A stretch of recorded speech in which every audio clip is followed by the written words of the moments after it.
Well, well, well. It's fancy meeting you here at the finale of our D&D campaign. Welcome in, everyone. Oh, we got some notifications here coming in. Wow, 46 months. Devout Dragon, as always, thank you so much. Rocking it in. Just waiting for the sound effect to come in. Rocking it in, yes. So, yeah, Devout Dragon is our beloved Zippo and has been subscribed for uh, all but 2 of the months that we've been playing together. So thank you so much for your support of the channel and for being here for D&D for the last 4 years. Hey Brambles, welcome in. So why are we here? Well, we are at the finale of our D&D campaign, the Seregen campaign, the Wall campaign, the Rule of Thirds campaign, whatever you want to call it. And we've got a lot to do and not a lot of time to do it. So we're going to get right into it. So let's, for the last time, let our players introduce themselves. Hello, I am Banewall, and I am Belzian Gilkis, who is a half-elf monk, and if he was in a battle of 100 people versus one gorilla, as long as he was in the group of 100, they would probably beat the gorilla. Hiya! Hi, I'm Abyssion, and I play Roger Mays, Wood Elf Assassin. That's why I'm here. Hi, I'm Shade. I play Ulrich Oakenhearth, the human-ish slash vampire paladin, and I'd rather never see a gorilla out in my vicinity, please. I'm Jaeger. I play Yarvik Fensenbringer, a halfling ranger, a connoisseur of fine sausages and even finer bows and arrows. I'm Atomic. I play Zippo, the Kobold Sorcerer, and I would probably help the gorilla by polymorphing it into a T-Rex just to make it funnier. And I, of course, am the Wombat of DM, playing Jordan, the human bard, as well as everything else that the party encounters. With us tonight is going to be many NPCs that I will all be powering. So, lots to do. So I guess, first of all, I'd be remiss if I didn't say happy 4-year anniversary. May the 4th of 2021 is when we first started this campaign on Twitch. We did do a session 0 2 weeks before that, so we celebrated that last time. But this is our true anniversary for the start. And I am very happy to be here. I hope y'all are too. I'm very excited. So the question is, what happened last time? Let's fill everyone in that's viewing this.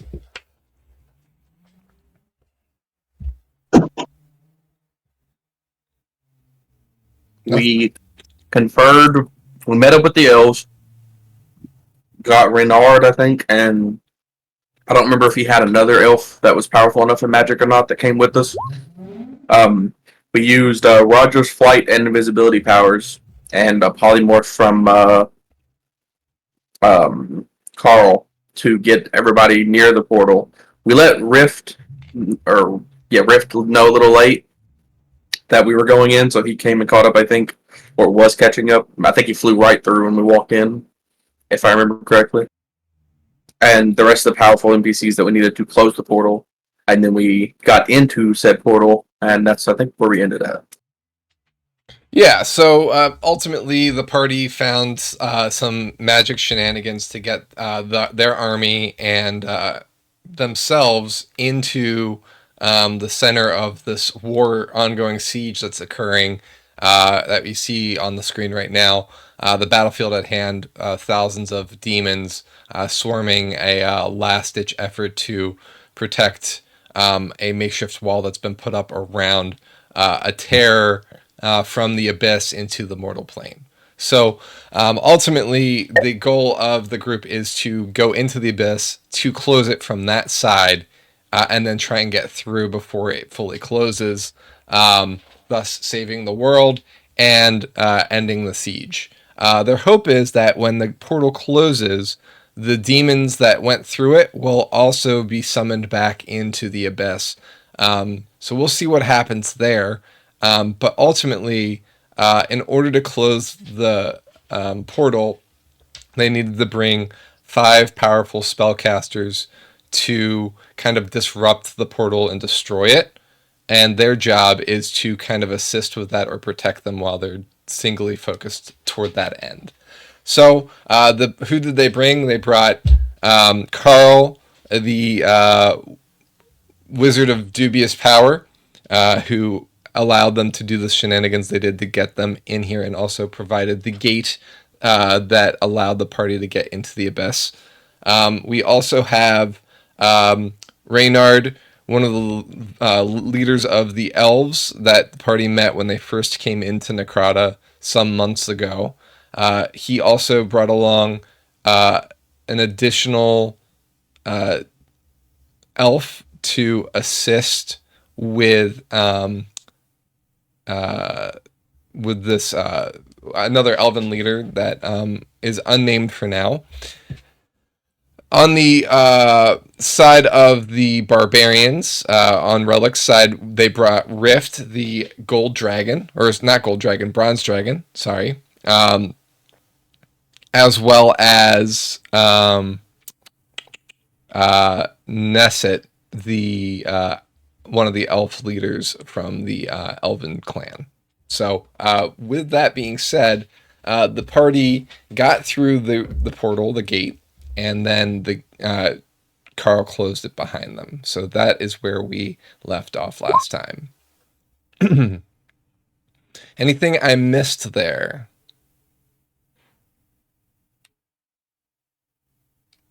I think that's accurate enough. Okay, awesome. Let's go to the abyss, shall we?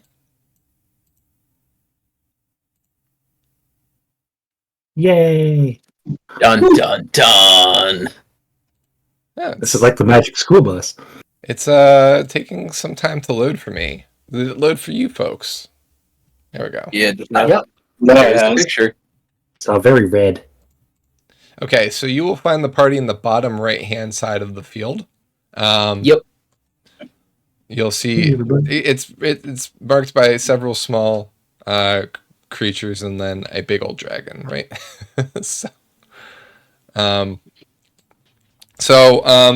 I for the occasion did give Jordan his character as well. So Jordan's the bottom right there. You'll find your characters in a plus sign to the top left of him. Carl is the dopey-looking wizard character with the fancy hat. Nesset is the eyebrow-raised elf. Reynard is to the left of him, and the hooded elf is the other leader of the elves.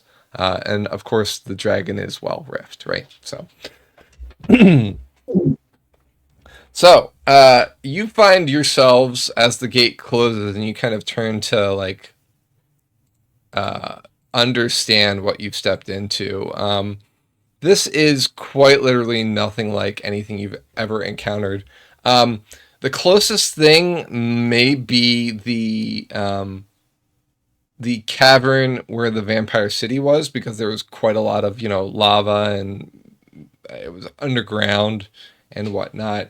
You are in what seems to be an endless plain of desolation. There's steaming crags of lava and fire kind of billowing from various areas throughout this plain, crags that jut out in odd areas. You could wind your way through this and be lost if you didn't pay attention to your surroundings. It is sunless. It seems to be, the sky seems to be always lit by the same reddish fiery light that comes from below. And that feeling of dis-ease, not disease, that you felt being close by the wall, this place feels completely like that, but times 10. And what I mean by that is it's not the same familiar feeling, but it's the same uneasy unnaturalness of this place. It is quite unlike home. It is not the material plane whatsoever. There's nothing familiar about this. You feel like aliens in a strange land, right? Nothing is identifiable as nothing is something that you identify with, right? None of this feels familiar or brings you any sort of safety, right? The place just reeks of danger.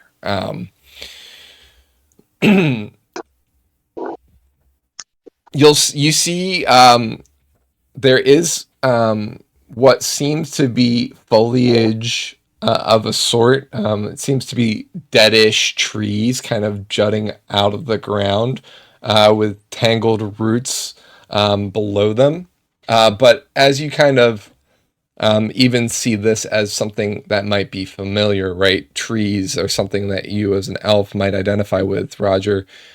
You realize that these tangled masses of trunk and limb are not at all made out of wood. They are not living trees, but tangled forms of what might have been creatures, or maybe at some point are still creatures reaching up toward the heavens. If you've ever played Dark Souls, there is in Dark Souls 3 trees that kind of resemble this, that kind of sprout out of corpses and are kind of in a reaching state, right?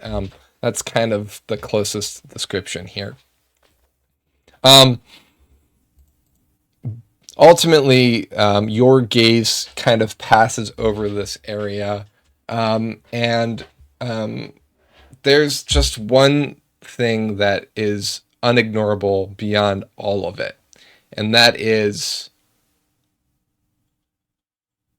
the rift, the gate, the tear. It is quite a distance away from you. It is out at the opposite corner from where you are on the map. I don't have a physical representation of it other than the space, so you can see where I'm blinking. That is where the tear is, and it kind of does look like a tear, right?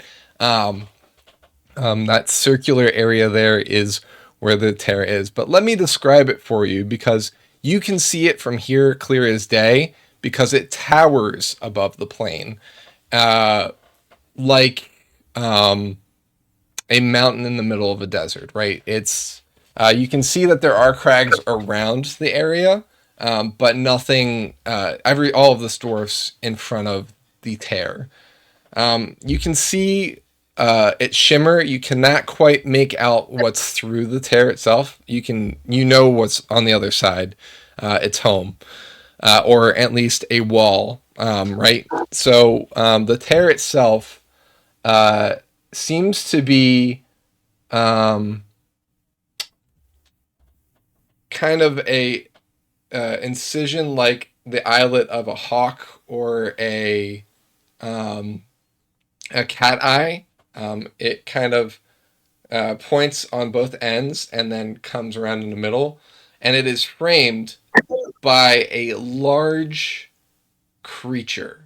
This creature is some sort of large demon. It resembles quite well Orcus. It looks a lot like Orcus, but smaller and younger. It seems like this creature has been used and physically torn asunder from neck down to pelvis, completely rended apart, and then is being used as the frame of this gate. Just like that creature that was kind of sustaining the gate, the small portal that you went into to get to Licht, this portal seems to also be supported by a living demon, but it is fastened in place, and you can hear even from here the wails of this creature being in constant pain. Yeah, so that is kind of the scene that you see ahead of you.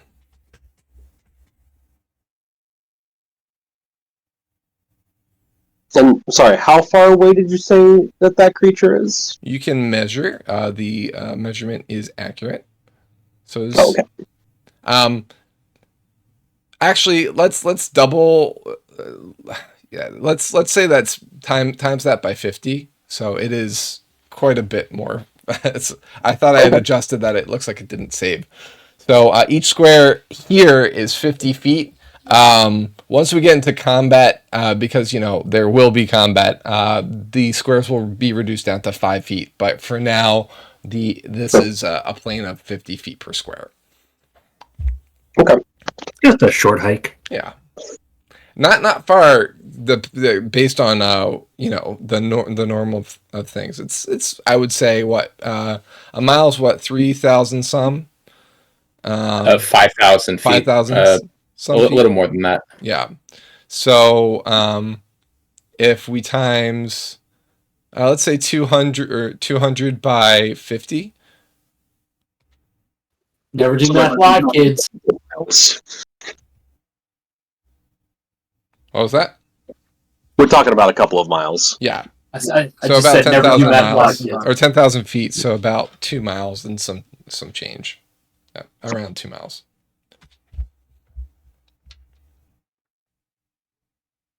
All right. So thoughts? What's the group's reactions to this? Well, obviously, we have to destroy it. We definitely need to go kill that thing. It sounds like someone's having a bad time. I'm assuming we could hear it from here. Yes. That's got to be deafening as you get close to it. Yeah.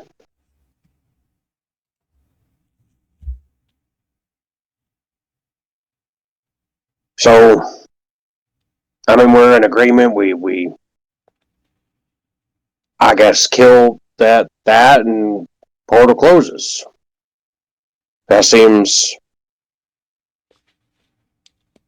I got that assessment right, you think? It seems to make Makes sense sense to to me. me. Yeah. Hey. All right.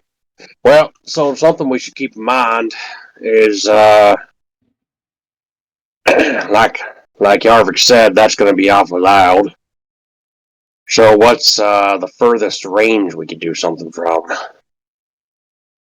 My longbow's got a range of 150 feet. Well, Carl speaks up here and he says, it's not going to respond to just, stabbing it until it dies. That's why I'm here. That's why we are here. And he gestures to the 5 that you've selected to kind of support. Oh, Well, how did yeah. you guys get here? Of course. I know. I was just kind of. I mean, in fairness, this is the first time you've seen it, Carl. I thought, hey, maybe it's not what we thought. We could just kill this thing. We maybe brought you into a dangerous situation where you didn't have to be. But I think our goal is to keep them alive. We're going to dispel it. And once that happens, I don't know what that creature will do, if it will survive the experience. There may be some complications. That's why they're here. That's why you're here, because we will be singly tasked on making sure the gate does not survive, whatever the case might be. Yarvik utters under his breath, "Man, I hate escort missions." well, look, if I'm right about my distance here, and I usually am, we're talking about a couple miles. So let's see if we can make it there in under an hour. Right. And let's keep an eye out for any forces of opposition. I'm sure this isn't the only thing out here. No, they totally left the gate up unguarded. I mean, that's just what you do, right? Maybe we'll get lucky. They're on lunch break or something. As we're getting ready to do this, Demons? I can cast Pass Without Trace. And each creature within 30 feet of me gets +10 on stealth checks and can't be tracked except by magical means. Sounds good. Everyone will have to stay pretty close to me, but I thought that was what we were planning to do anyway. So Well, we will have to get closer to it to kick its ass, or in this case, dispel its ass. sneaky, sneaky. Let's go with gusto, sneakily. With cat-like tread.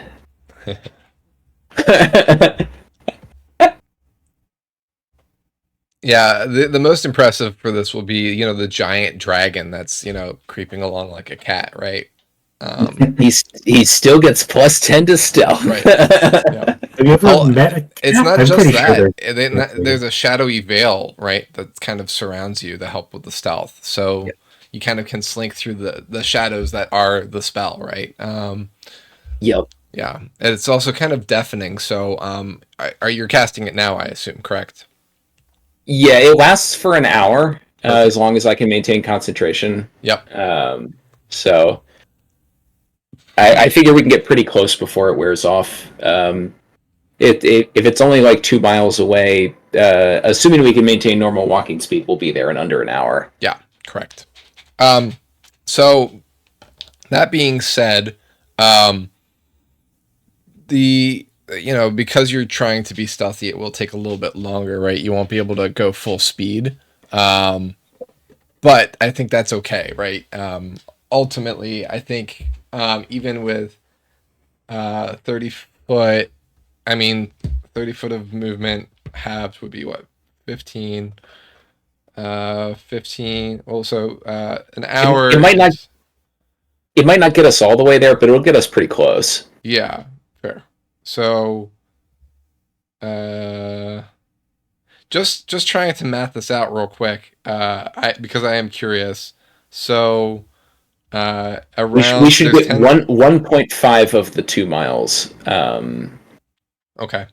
Well, or 1.5 of the 1.8 miles or whatever it is that 10,000 feet actually comes out to. Right, because it's 15. Yeah. So. Yeah. Well, we'll get most of the way there, but not quite all of the way there. Yeah, it would be 9,000, so about 1,000 feet from the portal you'll be. Yeah.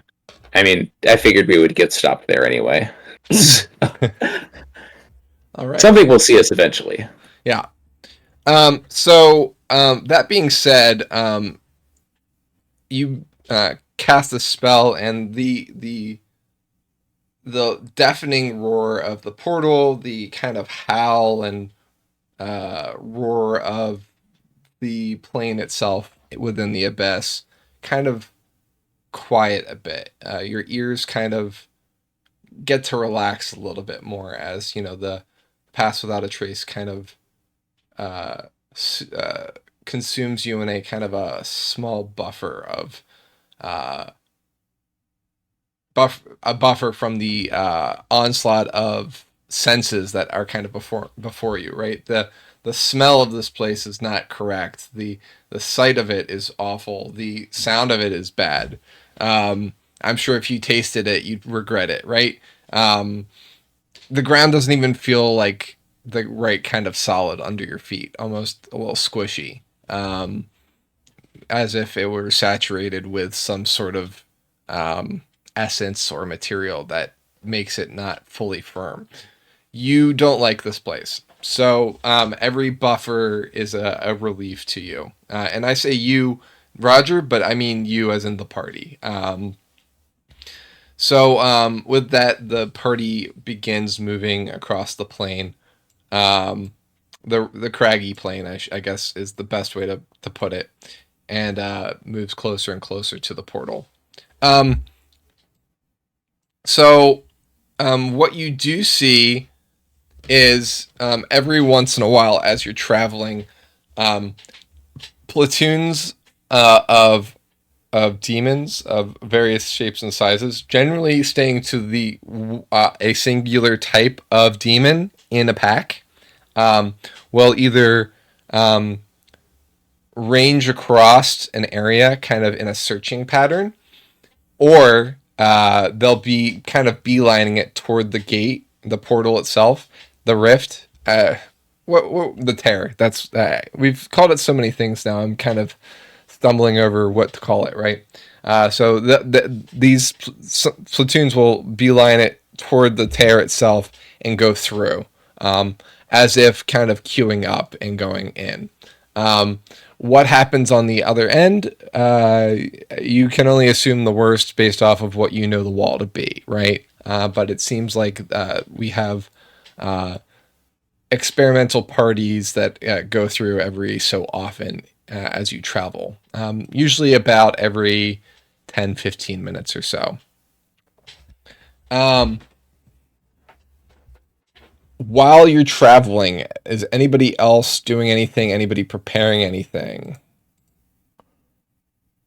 Discussing anything? Or are we kind of grimly resolved toward the travel? Roger has to concentrate on the spell, so not a lot I can do here. Belzian will do a quick ring mic check. See if the rings work here. Hello, is this thing on? Are they? Yarvik replies, no. Yes. Well, it's good we found that out now and not later. But over the ring, so you hear him say no over the rings.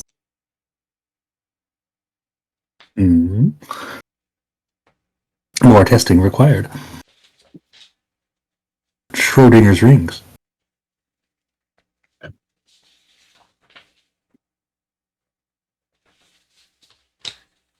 While trying not to make remarks about the weather, Belzian would be keeping perception in case something sneaks up on us, even though we're sneaky.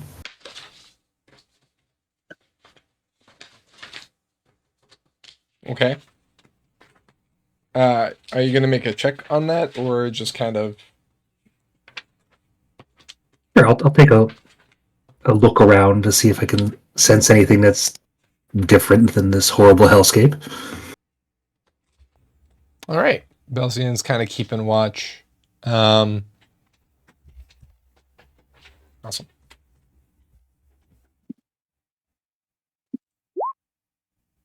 Anybody else doing anything? I mean, I do want to confirm, because we didn't actually get a confirmation from you, Sure. DM. The rings do work? They do. Okay, great. Other than that, I don't think Ulrich's doing anything to prep. Okay. Yeah, everybody's just, trying to wrap our minds around, I think, being in this demonic hellscape and not get killed and, eyes on the prize. For sure. Zippo is kind of walking as close to Rift as physically possible, almost like basically under his wing, and it's just kind of like he's paying attention, but he's also just kind of staring at how big Rift actually is when he stands up. Okay. Sorry, I just was checking something. All right, cool. All right, so Rift kind of is trying to be careful not to tread on you, as soft as his steps are at this point, but also is kind of being ever watchful, kind of has a shielding wing across the group, despite the shadows kind of, also kind of consuming the group in shadows. He's kind of just having a protective wing over everything. So ultimately, the group kind of solemnly progresses further into the abyss. One thing that you notice, Belzian, is what seems to be a strange craft that is kind of moving about this plane,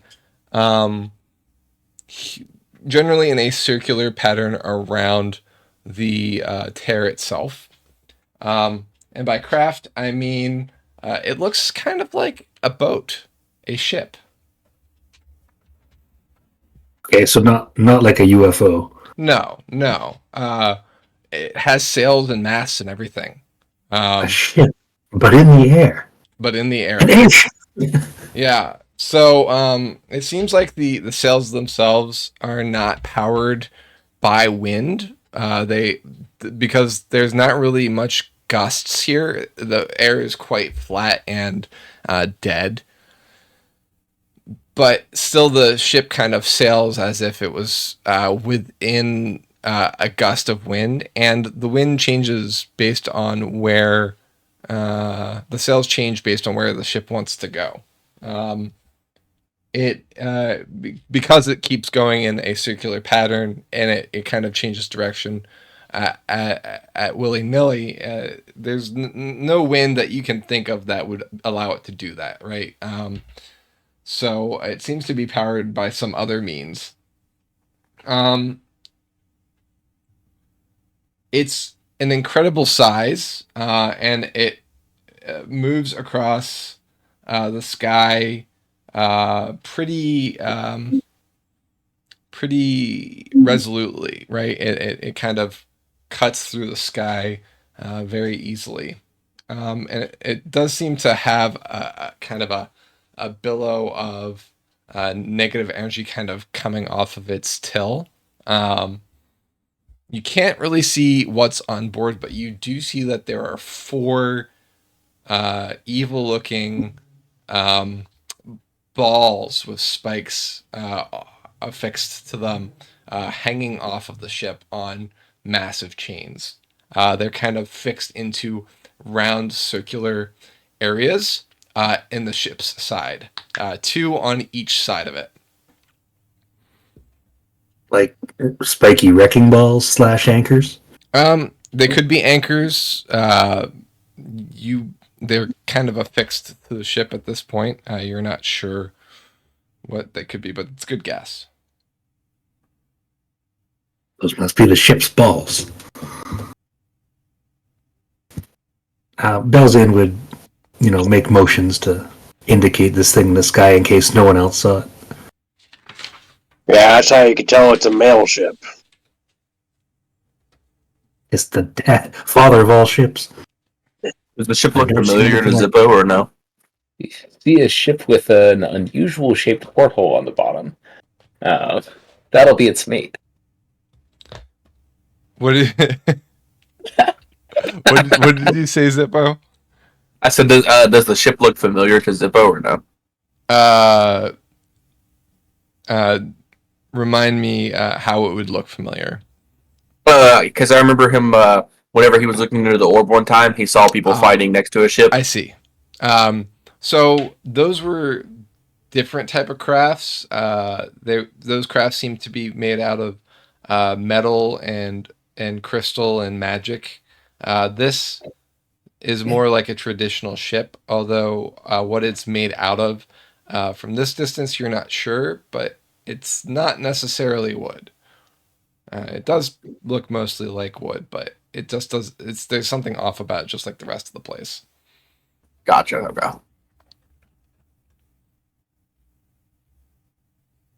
It's flesh. That's fine. I mean, we could try to commandeer the ship, but probably safer just to keep on going. It's over by the portal, isn't it? Or by the tear? I think that's what Wombat said.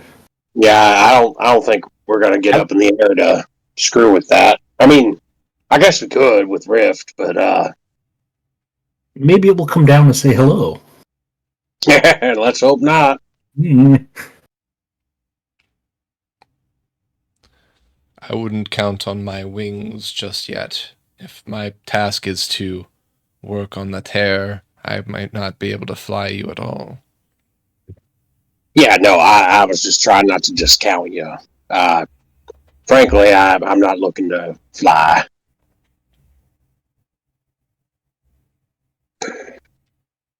Let's just try and keep out of sight of that thing and continue forward.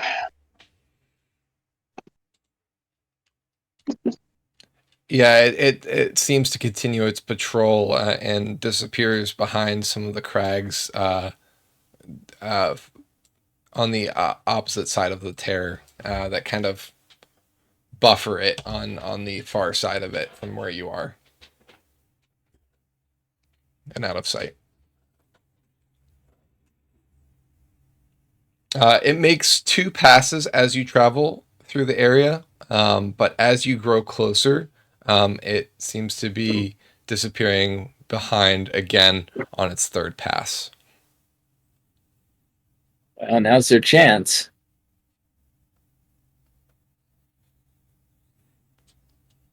All right, so you continue forward, and with the plane clear, and the parties that are making for the gate don't seem to have noticed you. The parties kind of crawling along or moving around the plane haven't at this point seemed to have spotted you.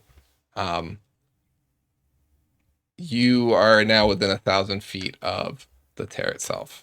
So I will move the group to here. All right, let me let my cat in. I'll be right back. I'd say, wouldn't we be about half that distance, geometrically speaking?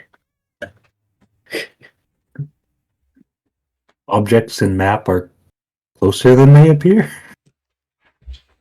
Or not as close as they appear? All right. What you got? 1,000 feet away. Yes. Is anything noticeably different now that we're at this distance? At bigger, the thing dwarfs, or whatever the term is, vampires, the party, but especially you. Rift looks small, doesn't even come up to the creature's knees. That's how enormous this creature is that the tear is made out of. You assume that if Rift were to get up on his hind legs, that his mouth might be able to reach the creature's knees, but that's still pretty tall, right? So, since he's gargantuan. Let's get into position and get ready to defend these spellcasters then. Carl looks unnerved by this, and uncharacteristically is silent as he's staring at this monstrosity. So, Raynard, you never told us about when you built the wall the first time around. Well, was it anything like this? It was nothing like this. No.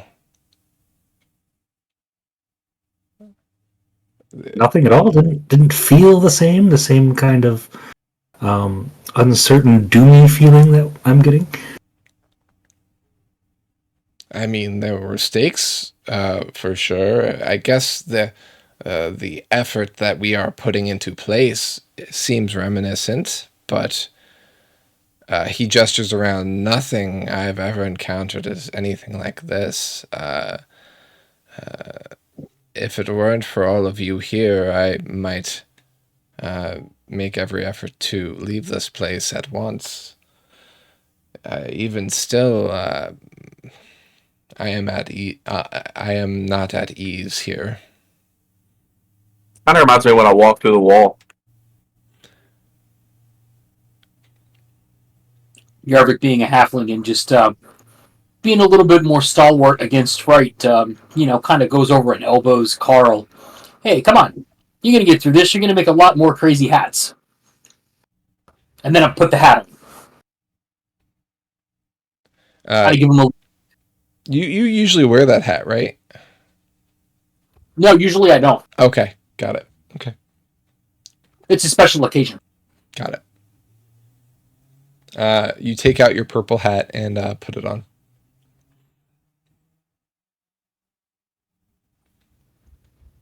Anything happen with Carl, or is he just kind of? Um, he gives you a wry smile, but says nothing. I got you. It's cool.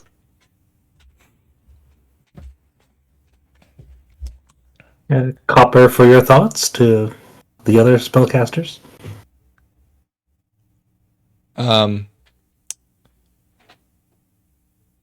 So it seems like Nesset is kind of looking questioningly at Carl as Carl is kind of studying the monstrosity. Rift is looking all around, but is kind of like cracking his knuckles in preparation. And Reynard is speaking with his partner, the other elf that came along, that kind of got caught up in all of this, who is speaking in Elven to Reynard, and Nesset is kind of interestedly listening as well.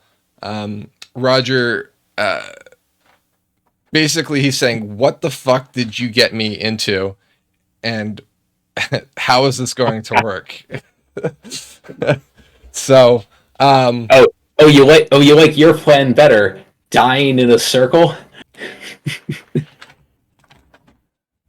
It's funny that you mentioned that, because that's exactly what we're going to have to do here, create a circle.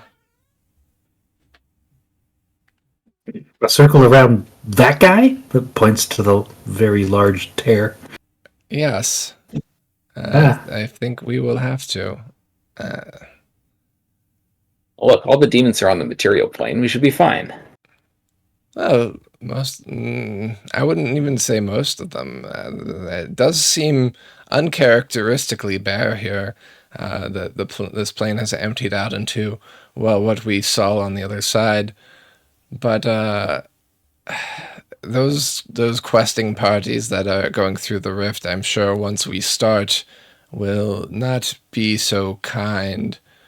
That's where you folk will come in. I must speak with you four, and Carl begins talking to the other casters. But maybe we should get closer to organize a bit. Maybe hide within those rocks to the right of the rift there. Apologies, the tear. And he kind of looks at Rift apologetically that he keeps misnaming it, because that's Rift's name. You know, we got a city named Rift in Seregen too, eh? Maybe you'll get to see it one day. Question: does who here has rings? Our party. Does anybody else? We know Rift has a ring. Do any of the other casters? I don't believe any of the rest do. It's just Rift.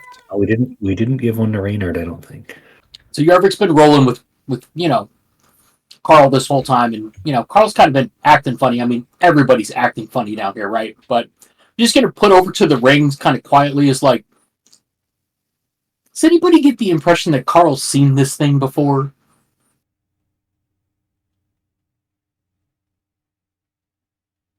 I've been watching him pretty closely. This is weird.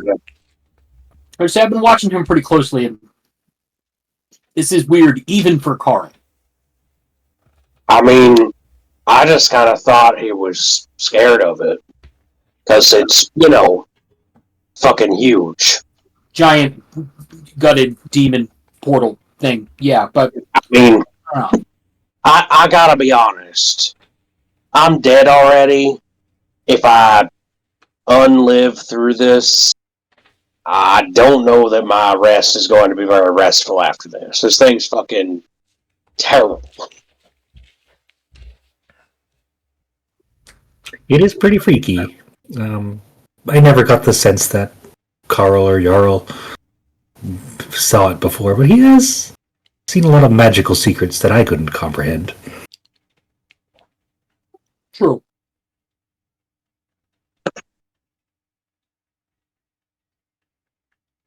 Just spellcaster tings. So at this point, Carl says, "Are we ready?" Ready as it gets. All right. I'm going to have the party approach the portal. It takes a bit of time to get across the last stretch of plane. And ultimately, as you get closer, you see that there are streams of steaming, foul-smelling liquid streaming out of this creature and out into the plane around it. Like a geyser? What was that? Like a geyser? More like a river running out of it. As like from the areas that you know to be places where blood would come out in vaster quantities like the neck and the wrists and things like that. There's just blood of this demon, but not blood. It's something much more foul, just streaming out of it, forming into little streamlets that form into a larger stream to a river, and then it kind of flows out from the tear and down into one of the crevices nearby. It's kind of carved a little small divot from the rush of it. It's pretty quick moving, and it seems to be somewhat deep at this point, as this has been in place for quite a while now. It seems like this blood is not ceasing to flow. You don't know how this thing could be alive still, and yet it does exist. It still lives. And as you get closer, you see that it is quite literally helpless. It cannot move. Unlike the other creature that protected the portal in Licht, this creature is almost like crucified. It's not like don't have any Christian images come to mind. It's not like this. Its arms hang limply, but it is quite literally a living thing, representing living death, right? But being that Orcus is Lord of the Undead, maybe this is not quite so surprising.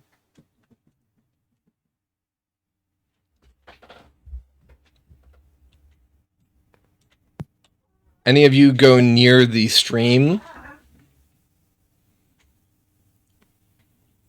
How far away is it? Is it close to where we're hiding out? Yeah, it's going to be in the same area that you are going to be.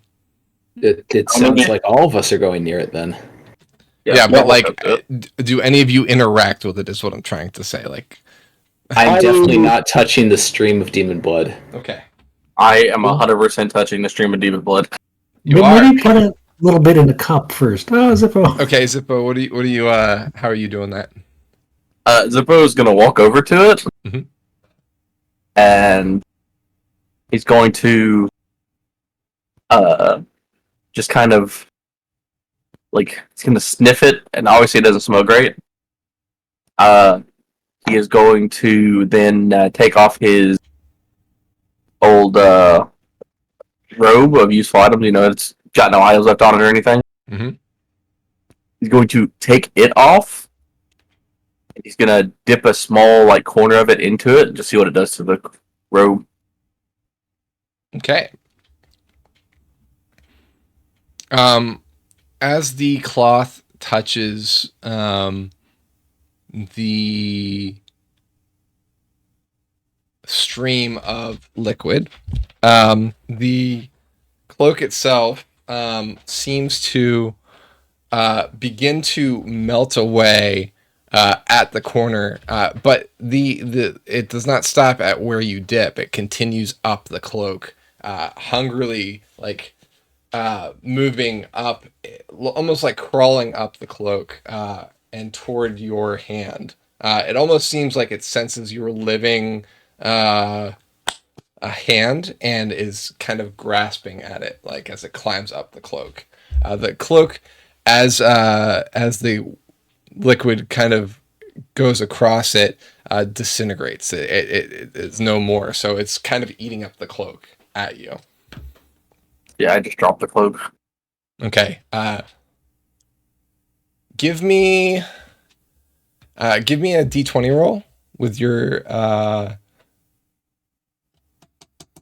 Give me a initiative roll. Let's just do it that way.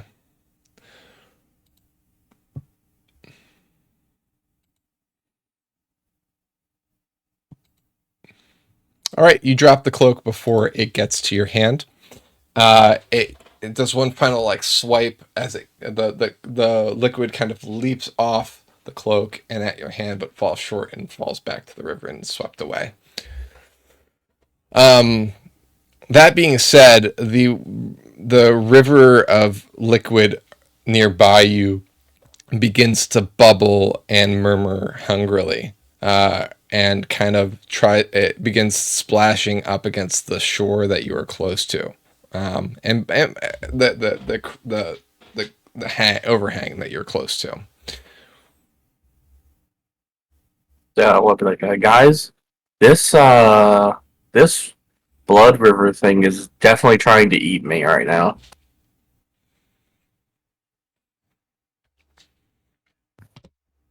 Well, this is a good time to, I suppose, maybe learn not to just touch things randomly.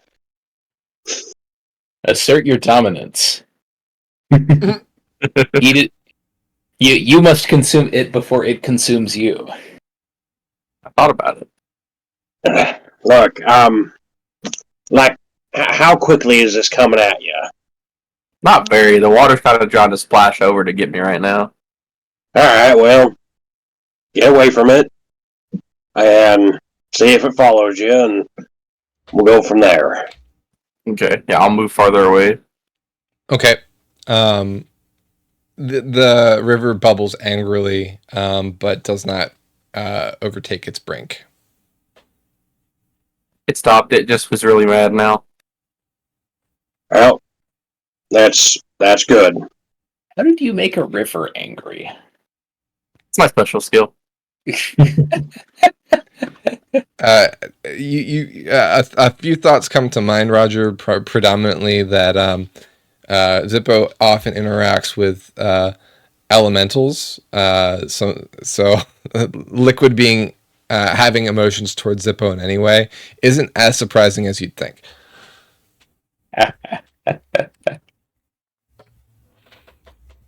Kind of reminds me of the Hydra blood, just a little more chaotic. Yeah, not a bad comparison. All right. Roger, you are no longer keeping up the spell. It's gone at this point, so you're kind of all exposed. I assume at this point you're probably keeping an eye on things. Like, what's anybody doing anything else? What's the plan for as Carl and the group set up? What's your plan for defending at this point, group? Keeping my eyes out in all directions, ready to attack demons as they show up. I assume when the wizards start doing their stuff, we'll probably get attacked by something eventually. But there's not much we can do to a thing the size of, like, several buildings. Mm-hmm. Yeah. So the gist of the plan that kind of Carl begins speaking to the other casters about is they'll have to be in a 5-point star around a 5-point circle around the portal itself, kind of all singularly focused toward the spell that Carl will be using to try and disrupt this, what he calls an epic spell. He states that together they have hopes of dislodging it, but it will take some time. And it will, if they are successful, and he emphasizes if, there will not be much time before the portal closes. And if his theory is right about the portal, you do not want to be on this side of it when it closes, because that would mean that every demon that is on the Renovar side will return here and be pissed. So anyone who's left in the Abyss is likely to be overwhelmed immediately. And he doubts that death will be the end of that. That's pleasant. Is it possible to get some kind of warning when the spell is about to be finished? Well, Some kind of signal. I could cast Dancing Lights once the spell is complete, but I would stay close by as much as you can. I would hazard to guess it wouldn't be more than a few seconds, maybe a minute at most, before this creature collapses, should we dismantle it. That How seems long is fair. quite a while?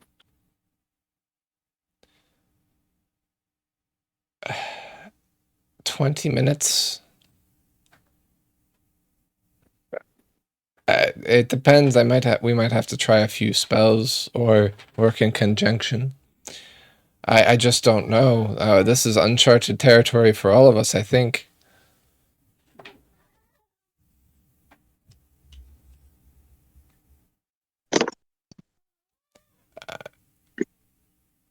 Well, I'm sure you'll do a great job. I place all of my faith in all of you.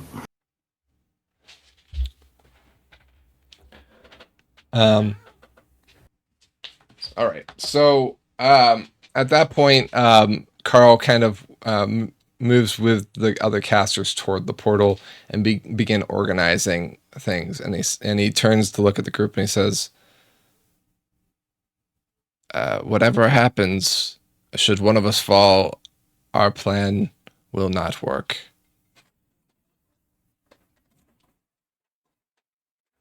Good luck. And he kind of looks Dragon at the speed. group, kind of just to apologetically, as if to say, "I'm sorry to be so dire, but the circumstances couldn't be more so." Sorry, we got this. Dragon speed to you.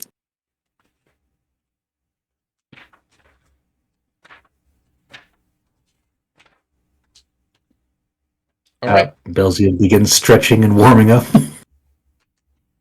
So the five begin kind of moving around carefully around the portal, selecting spots not nearby the stream of caustic liquid. And about that time, Roger, you see it first. The bow of the ship begins coming out from the crags to the left of the portal, coming back from patrol. I will send to the other people over the rings. The ship is coming back. Eyes on the sky. Should we shoot it when it's in range, or just wait and see what it does? I don't think we have much hope of hitting it from here. We're better off hoping it doesn't notice us.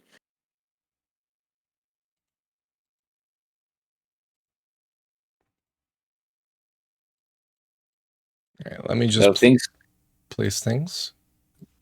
Though things start to come out of it, we absolutely should shoot at them.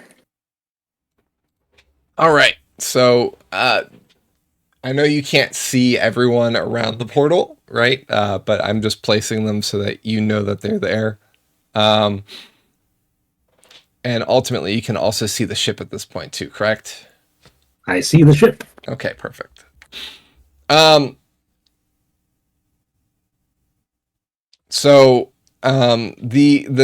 noise of this portal seems to be even louder as it kind of cries out in pain and desperately kind of is trying to claw at its binds that you do not see that are keeping it in place and hanging it there.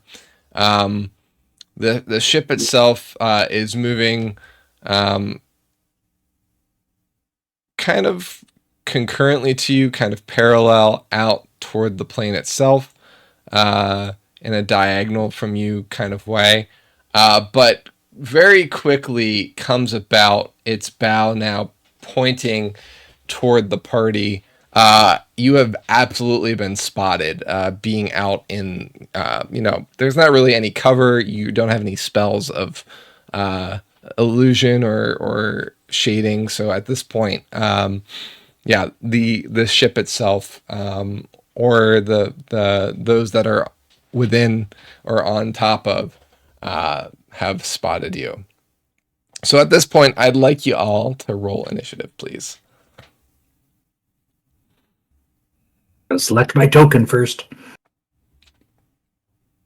Oh hell yeah! What a fight to get a natural 20 on initiative. Hey. Very nice. Way to go. Damn it! I wasn't holding on to the miniature when I did that. Okay, so what is your initiative, Roger? I'm just gonna put it in. 30.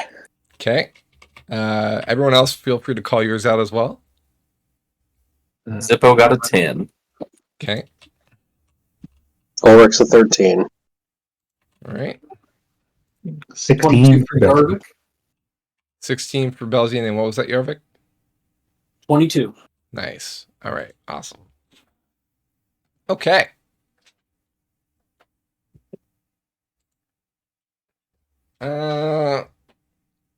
Have the squares returned to 5 feet? Correct.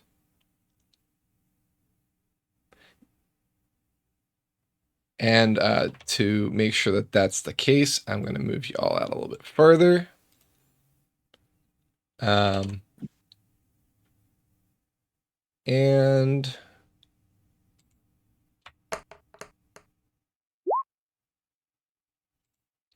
all right.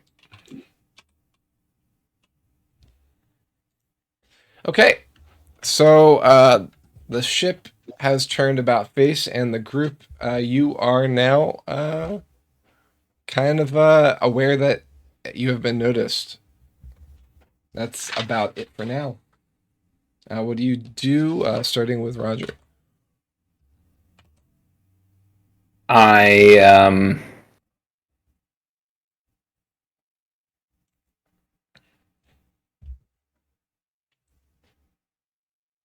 I mean, I guess I'll make a little bit of space from the rest of the party in case there's an area attack here, and knock an arrow and get ready to fire.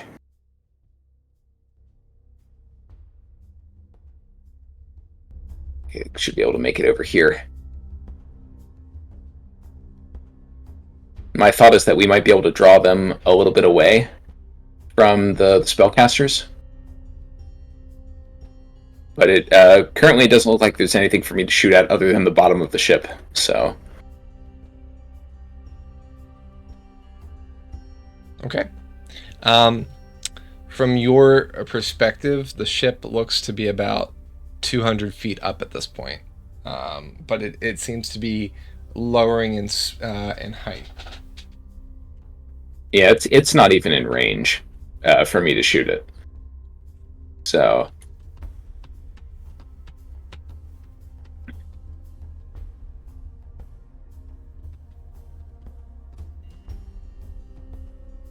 Okay. Next up is Yarvik. Same, I'm just going to ready up, trying to figure out where it looks like this thing may be trying to land. Sure. Pelsian? I think spreading out a bit is a good idea. But other than that, just waiting to see what happens. Ulrich.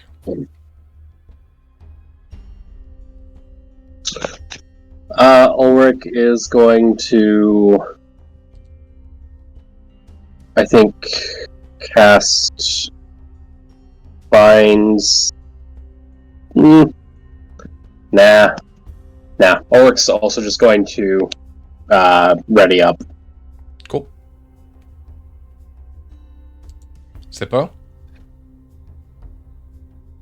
Oh, you said this ship was how far? 200 feet out. And 200 or feet not out. 200 feet out, 200 feet up. And then 120 from its edge. Okay, I don't think I have any spells that hit that far, so I'm just going to activate my Ion Stone. Okay. Just place it up around your head, and then it starts spinning around. Yep. Okay. And I'll move out there, but I'm good. All right. The ship tilts and begins moving downward diagonally. It moves. Let's see. 1, 2, 3, 4, 5, 6, 7, 8, 9, 10. 11, Oh Lord, 12, it's coming. 13, 14, 15, 16. So it moves 80 feet out and down, diagonally down. So it is now 120 in the air and kind of just over Beldian, right? Again, I don't have anything depicted on board because, well, you don't see anything above, right? It's towering above you, so you're seeing the bottom of the ship itself. But the guess that Amethyst stated seems to be correct. The ship is quite made out of flesh, yes.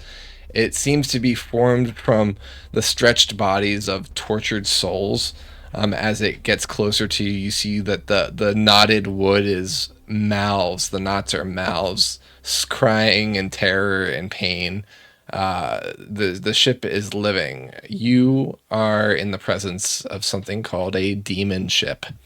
Every piece of it is made out of creatures of immeasurable torment. Very similar torment to the gate. You're kind of sensing a theme here, right?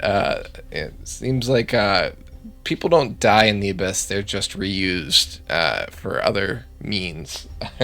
So yeah, from there, since it is 120 feet still up, it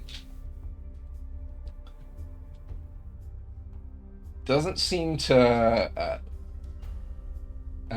make any sort of attack at you in any way, but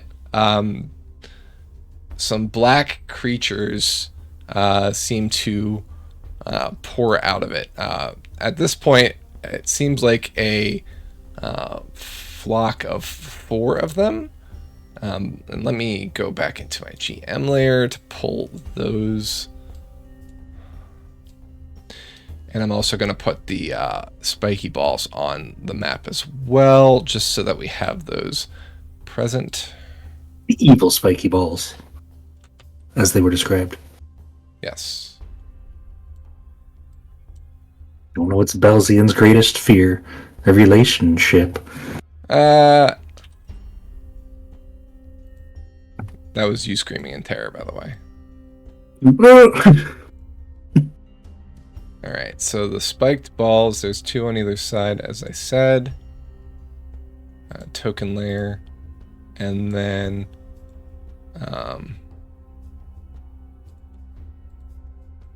Alright.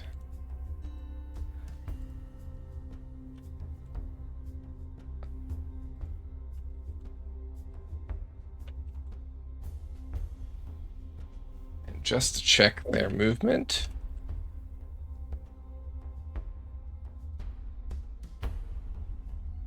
Okay.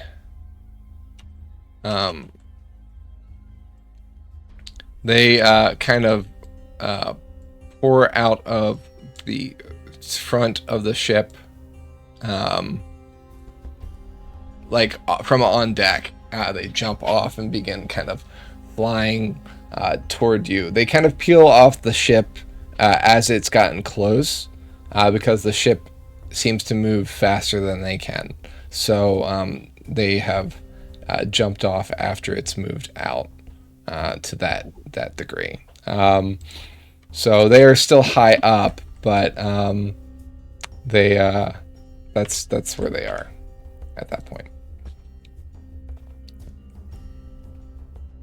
All right, Roger.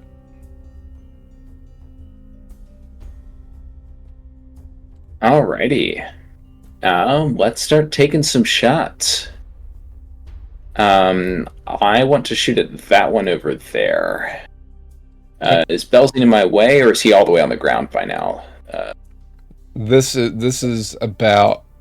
So they moved 30 feet down from the top of the ship, so they're about 90 feet up.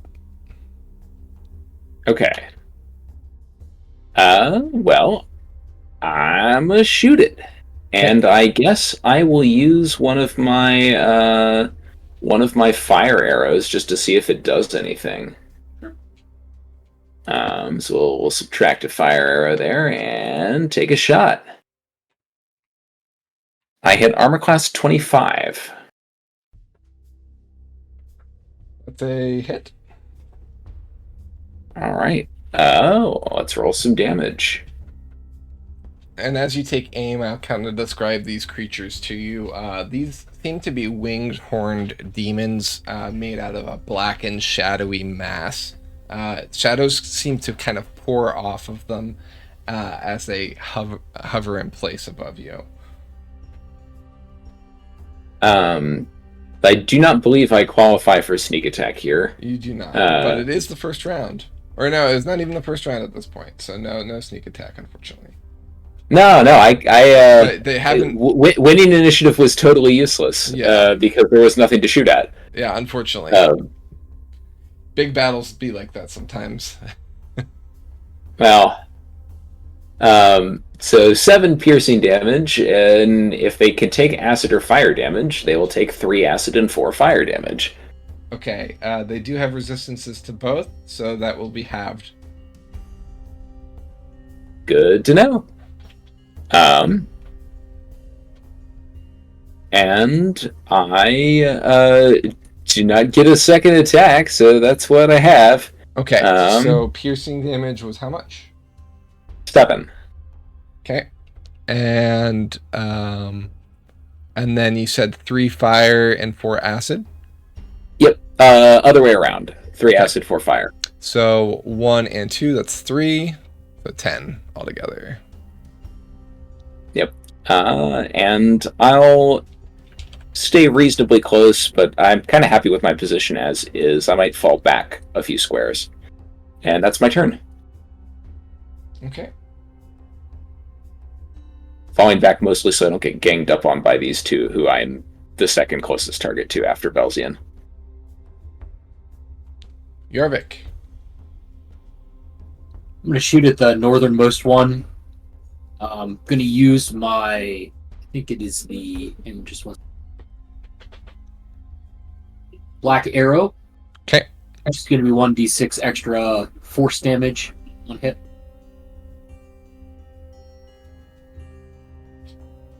$26. 26 hits.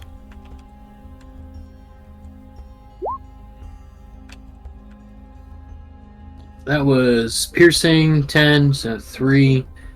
I'm gonna re-roll that. That's my hold on. It's one of the feats. Hold on. So you can re-roll a 1, I believe. You can re-roll the piercing damage from an attack. Okay. Which thing is this? Sharpshooter? Sharpshooter. Let me see if I Yeah, can find a way got to it. post that. Sorry, yeah, it's that's not correction. That's not sharpshooter. It's piercer. Piercer. Got it.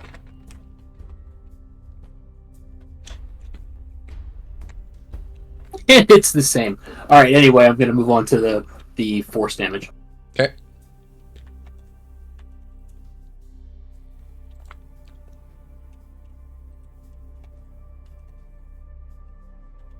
Womp womp.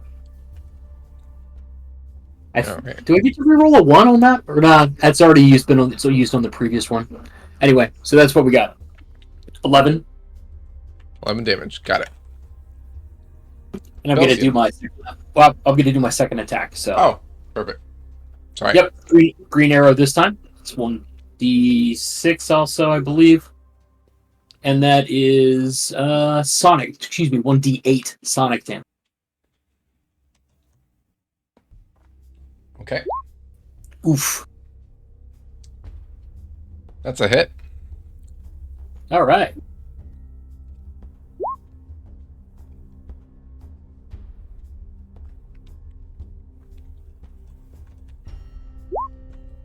And then 11 pierce and 3 sonic. All right, another 14. All right, boys. We're in the game now. I'm talking to the bow and arrows. Any We're in the movement? game now, boys. Are you doing any movement at all? Not this round. I'm good. Okay. The arrows themselves, as they fly into the demon itself, scream in unison for Seregen, and as they sink into the mass of shadow. Nice. Belzian. These guys are still flying? Yep. Okay. Belzian will run in a threatening diamond pattern. Okay. Waiting for them to come in within range. Cross his arms. Look kind of smug. But that's all you can do for now. Sure. Any actions that you're preparing? Since we haven't fought anything since the last long rest, I believe Belzian still has Sanctuary on him, the monk thing. But he has nothing to prepare unless they come within striking range. Fair. Okay. I don't know if they're I don't know how high they are. Too high. They're about 90 feet. Okay, I don't think I can prepare anything. Ulrich.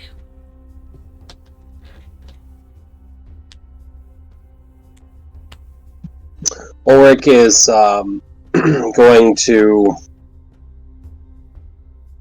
I mean, I guess if they're still in the air,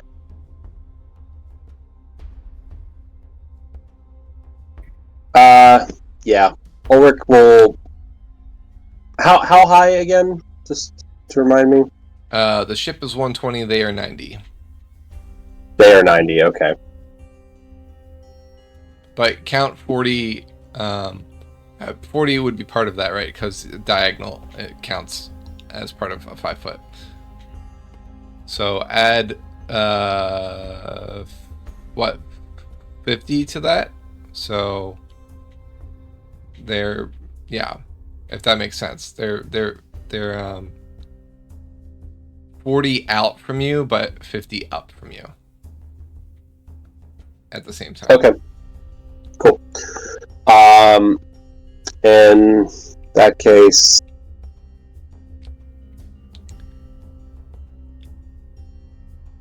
or actually no, that would be, it would be different, right? So 90 feet up and then 40 feet out. Yeah, it's still 90 feet, but 40 out kind of is part of that 90, right? Yeah. That's, yeah. okay.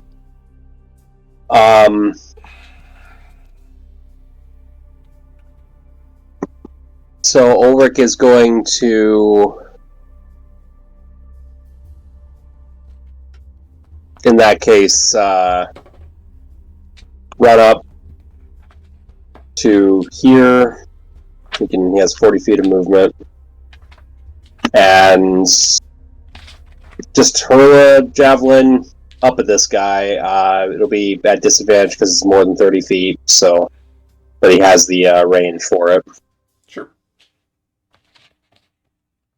He's not activating it, just giving it a throw. 19? Hits. Okay. You have a range of 90 feet at it, right? For a javelin? I have up to 120 at disadvantage. Oh, I'm sorry, 13. Sorry, disadvantage. 13. That's a meter beat. Okay. Still hit. Okay. Then that will be 22 total damage, 3 of which is radiant, 12 of which is lightning, and 7 of which is piercing. Actually, sorry, the lightning I'm not activating, I'm just throwing it, so let me make sure that... Why did it roll all that? It's the 1d6 plus 5, so 7 plus 3 radiant damage plus... let me just check something. Yeah, I don't really have anything else to throw onto that, just making sure. Yeah, so just 10 total damage, apologies, 3 of which was radiant. Alright. Radiant is a vulnerability for this, as you can see the fire of this javelin kind of pierce and damage it. So that's what, double damage for the radiant? Okay, cool. So radiant is 6. Plus 7. Plus total. 7, okay. Because the lightning isn't part of it, right? Right, the lightning, I'm not activating that. Okay. Because I can only do it once per long rest. And then as a bonus action, he will go ahead and get out the spiritual weapon to float beside him. We're going to do that as a third level. Or no, I'm not. I'm going to do that as a first level because otherwise it doesn't really matter for it to be higher than that. We're not high enough level. So that'll just be beside him. And I think I passed the turn. Okay.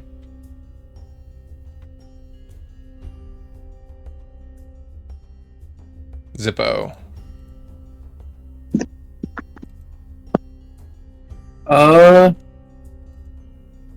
Let's see.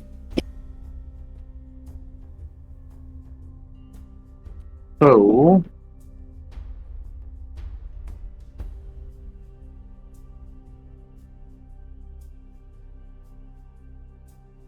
so I'm doing the math right because my brain is kind of slow this morning or this evening. They are 90 If I'm- feet up. The ship is 120. Okay. All right, and we're calculating like from here that'd be 130 feet or 120 feet. It would still For be them? 120 distance-wise because 120 feet up doesn't overtake the 30 from the ship. If that makes sense. Okay. Yeah, just for me to shoot one of the flying guys. That's what I was wanting to make or check. If it's 120,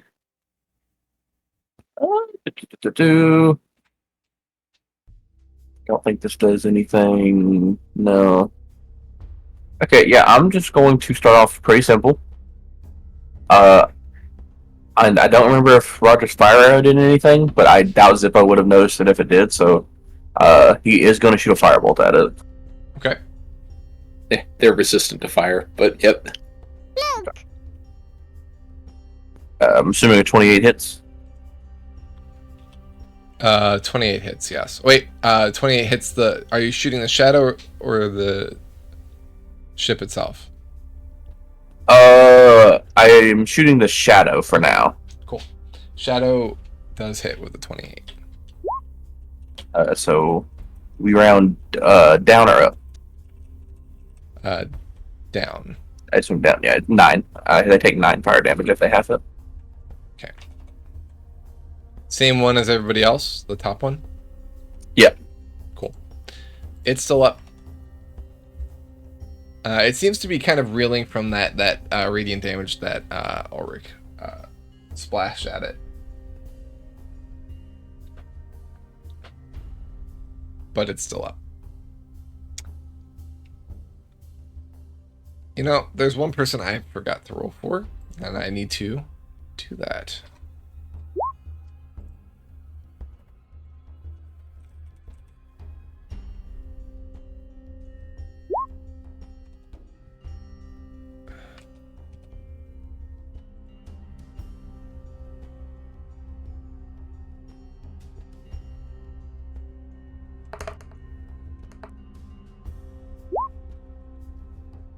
Alright. We got a 15. Can't forget Jordan. It's just been so long. Alright. And I'm actually going to have Jordan be 9 so that he goes after Sippo. Okay. So Firebolt is anything else you're doing?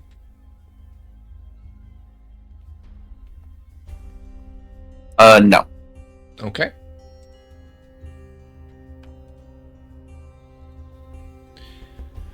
All right, Jordan's turn. Jordan is going to do... Seeing that Ulrich was so effective with his attack, he's going to Bardic Inspiration you. He's got a 1d10 as a modifier for his Inspiration die. So for the next 10 minutes, you can add that to one ability check, attack roll, or saving throw. And ability check, attack roll, or saving throw, yeah. And you can add that after seeing the roll, but not before knowing the outcome. Or before knowing the outcome. Not, the extra not in there was not necessary, sorry. Jordan basically has pulled out his lute and basically sings inspiring words toward Ulrich.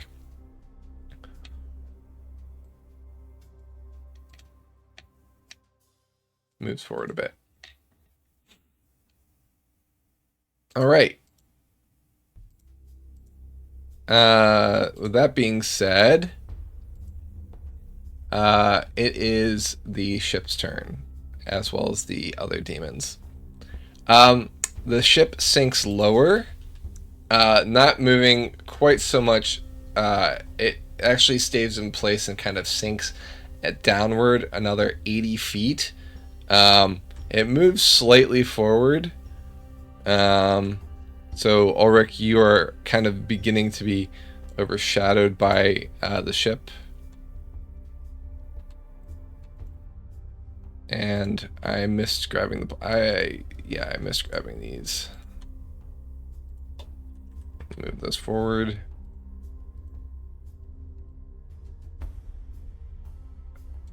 I'm just moving these out of the way for the moment. They will be moving shortly.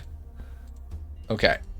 So, that being said, the front two,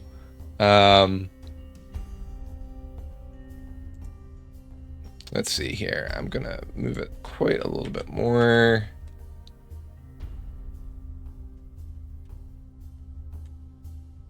There we go. All right, so it is now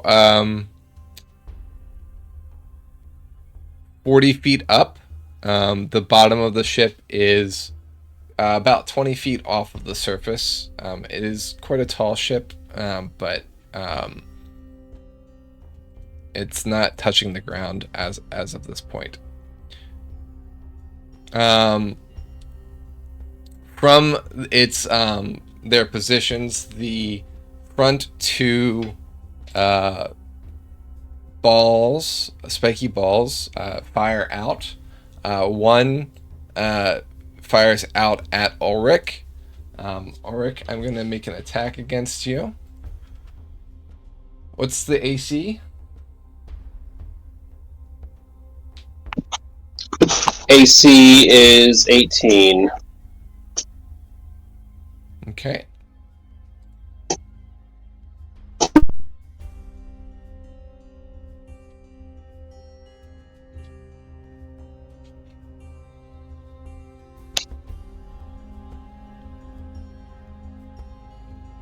Okay.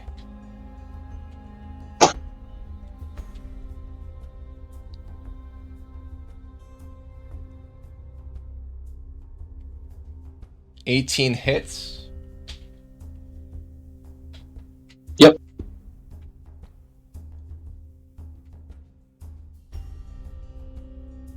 Okay. So the spiky ball, when it hits you, it's, let's see, 2d12.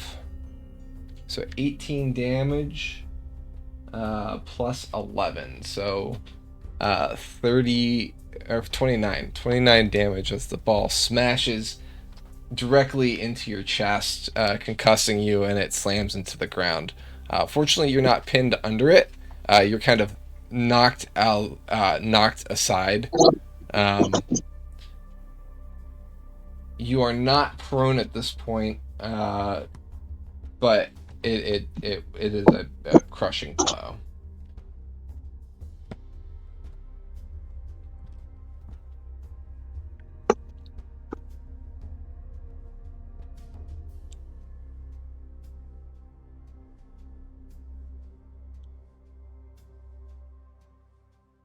The other ball is not able to reach anything at this point.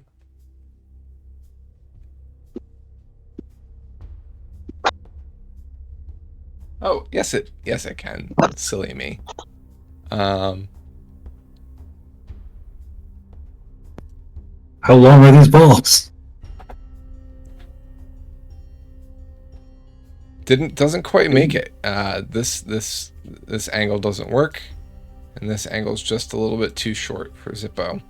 But from the front of the ship explodes two open holes, of which let's see here. I'm gonna roll a d4. Okay, Roger. I'm making an attack at you. What's your AC?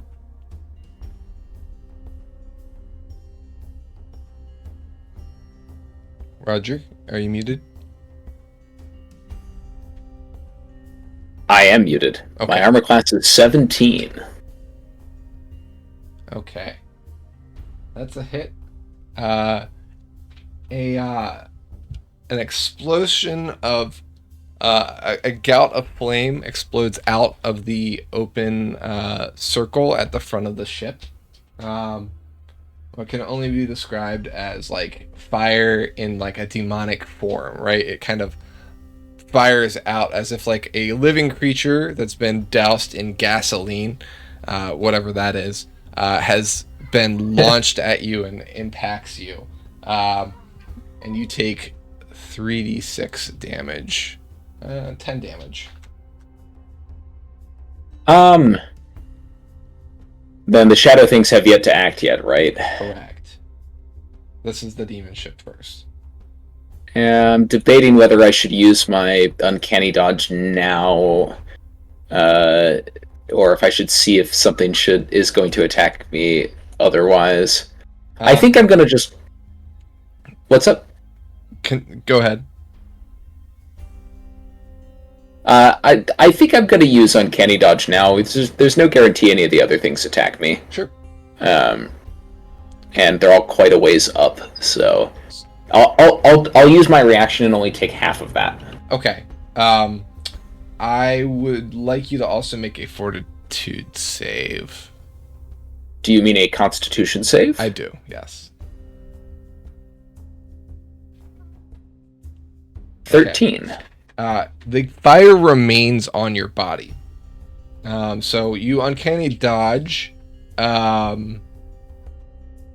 you take an additional 2d6 of fire, so another 4, as you've basically ignited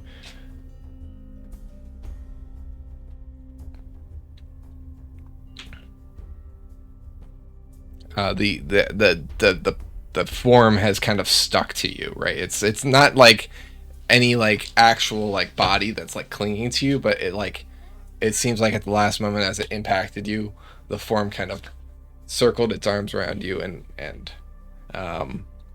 took hold. How much additional damage do I take? 4, just an additional 4. All right. Okay. The creatures begin to move down at a slower pace from the ship. So what they end up doing is they take their full move action to dive down. Ulrich 1 comes within striking distance of you. That's the one that is damaged. It seems to have a vendetta. Belzian 1 attacks you. The other 2 sweep in this way, not quite reaching their marks. And actually, I will use this cannon over here to attack Rift.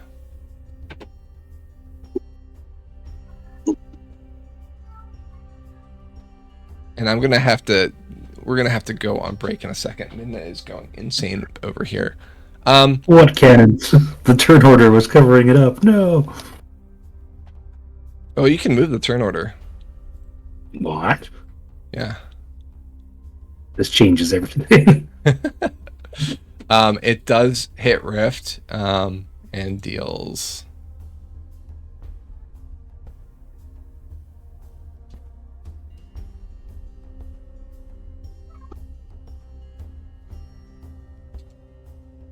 $15 damage to Rift as it kind of hits him in the back.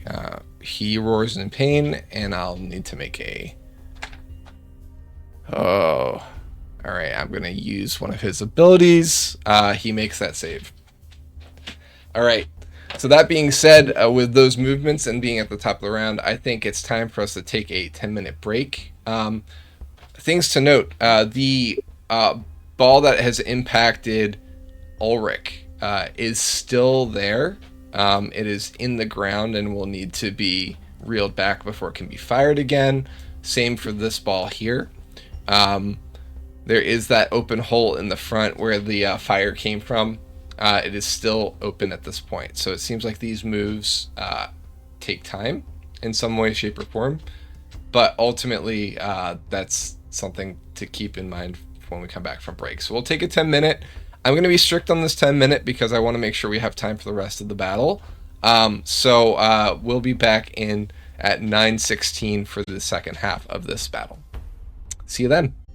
We are back from the break. Welcome back, everyone. Let's get back into it. So before we start the top of the round, something else happens. Doop-a-doop-a-doo.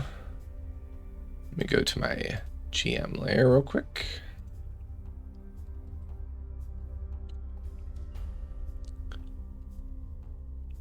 All right, so now that the ship is lower, a figure steps closer to the edge of the ship at the bow and looks out at the group. The figure is a woman with reddish scales down her body. She has 4 arms and has a snake-like body. Zippo, you recognize her immediately. This I'm getting on that fucking ship. is your former master. She seems to be the one guarding the tear into the plane. All right, top of the round.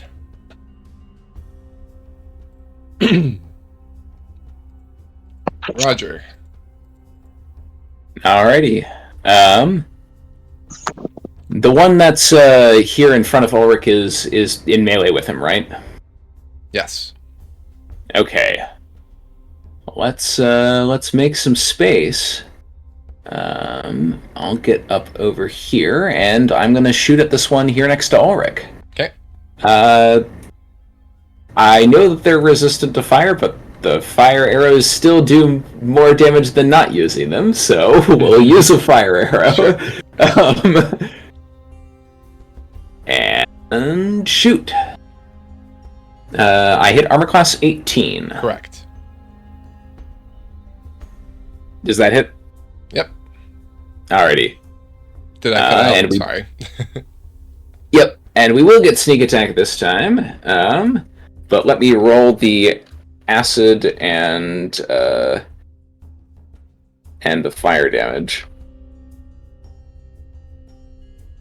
Which are even numbers this time, so they can be easily cut in half. If the acid and fire are both getting halved, it'll be a total of 30. Nice. 27 piercing, and then the others to that guy next to Ulrich. Okay.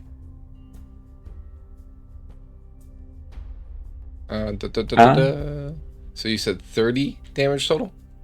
Yes. Awesome. It disintegrates into shadow and collapses to the floor.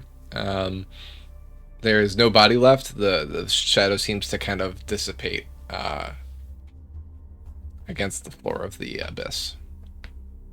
All right. That's my turn. Okay.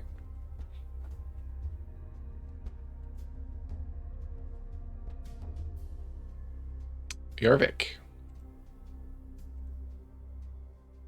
Just gonna go to the next one in line. That one, the one in front of Ulrich, just went down, right? Yep. Yep. Gonna go for the next one. Same thing. First arrow is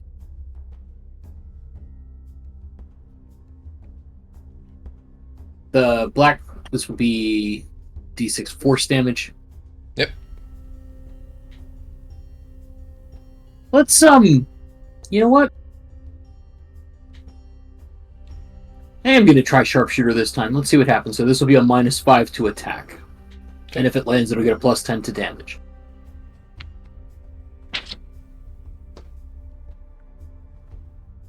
So 25.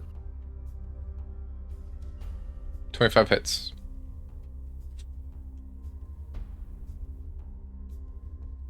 So 22.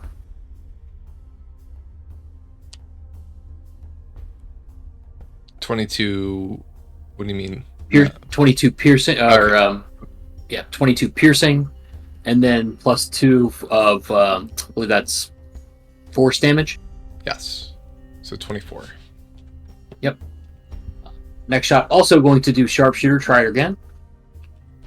This is going to be the other arrow for so it'd be 1d8 of piercing. I think. No, not piercing. Sonic.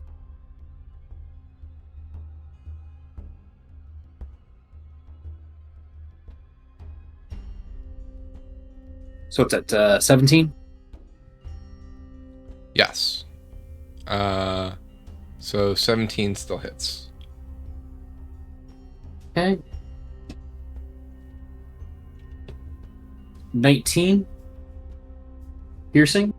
Okay.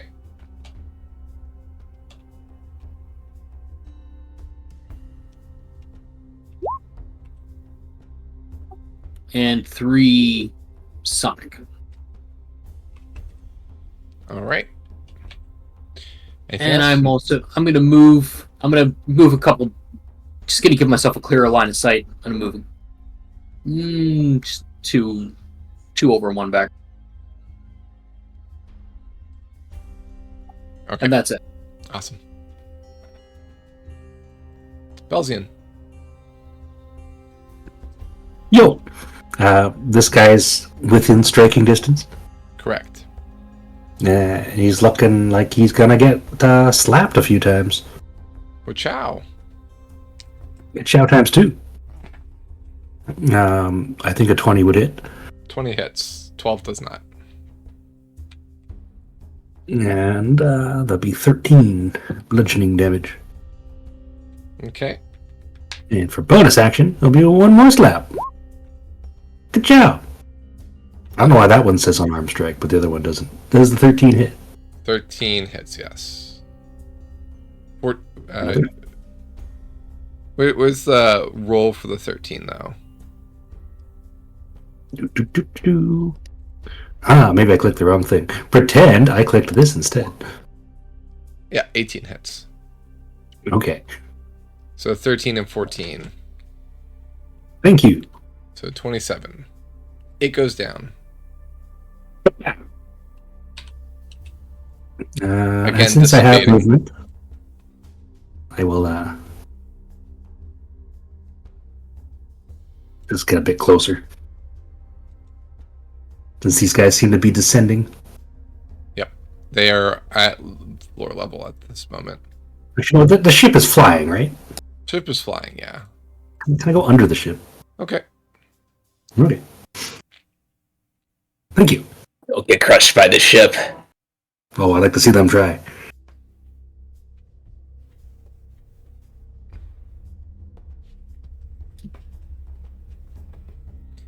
All right. Oh, Roger, something I missed saying when you were when you were going, so I'll roll that now. You're still on fire, so you take 2 more 2d6 more damage. If I had known that, I would have attempted to put myself out. You can do so as a free action if you would like. Yes, please. It doesn't work. Try as you might, whatever you stamp out comes alight again. Almost as if the fire cannot be quenched through non-magical means. 8 damage. Exciting. As this unholy fire damage kind of singes you more.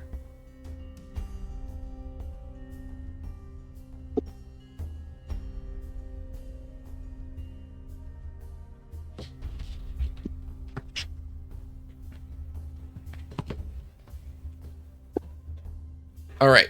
That being said, we are up to Ulrich. Okay. Ulrich will pick up the javelin, which I assume came back down with the monster that died. Yes. Okay. And then how high up is that ship again? It's 40 feet up from the lip. 40 feet up. The bottom of it is 20 feet above you. Yeah. And then if I moved, because I think climbing up that chain's going to be okay, actually I have so the thing still has its the ball's still on the ground. Yes. Okay. Oh boy. I have something dumb. So let me just check something.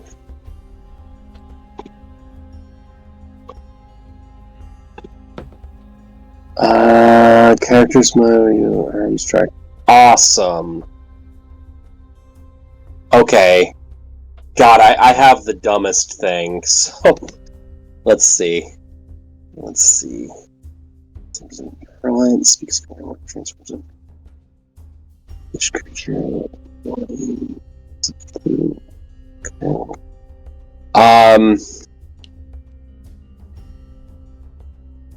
I can see the snake lady up here. Yep.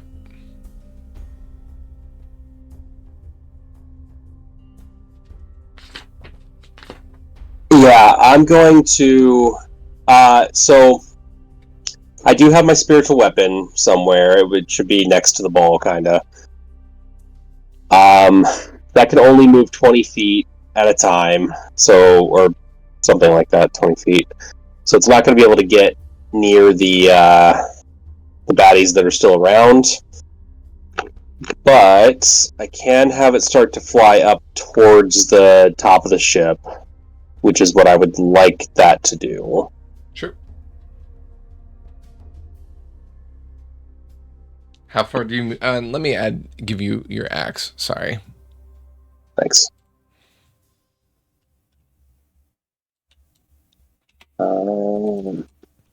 Yeah, I can only go.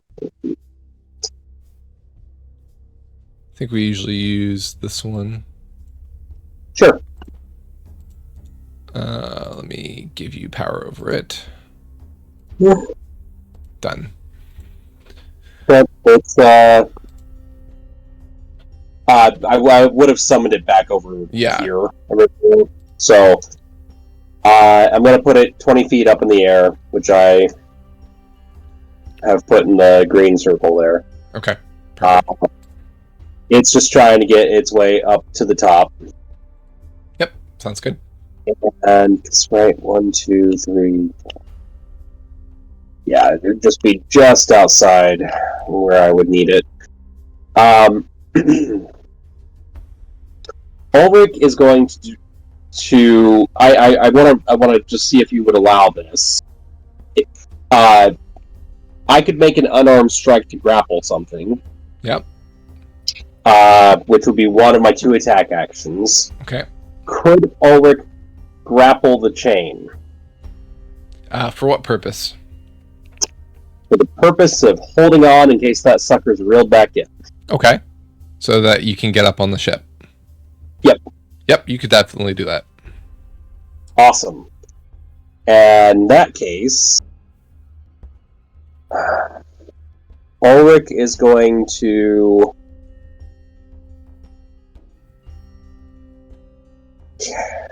go ahead and just throw his javelin at the 2 creatures that remain on the ground. Okay. That is, so when I'm hurling it, I'm going to go ahead and speak the command word, and it's going to transform into a bolt of lightning, forming a 5 feet wide, bolt that extends from me to the targets. Each creature needs to make a dex save, and the goal is to hit the guy that's furthest from me. Okay. So you're trying to have it pass through both, in other words. Yep. Aiming for the guy furthest from me, it's only a 12, but I do have a Bardic Inspiration. You do? So I'll go ahead and spend that to get it up to the 13. Yep. And that will deal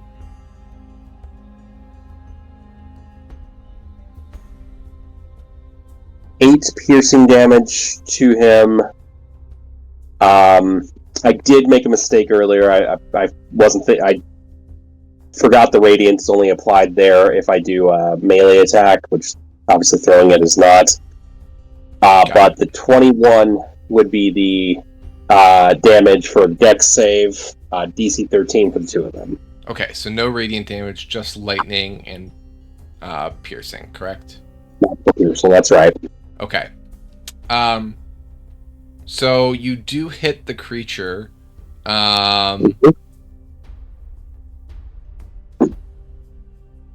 So just to kind of understand the lightning strike portion of it, that allows it to pass through both creatures, and it does the piercing as well, correct?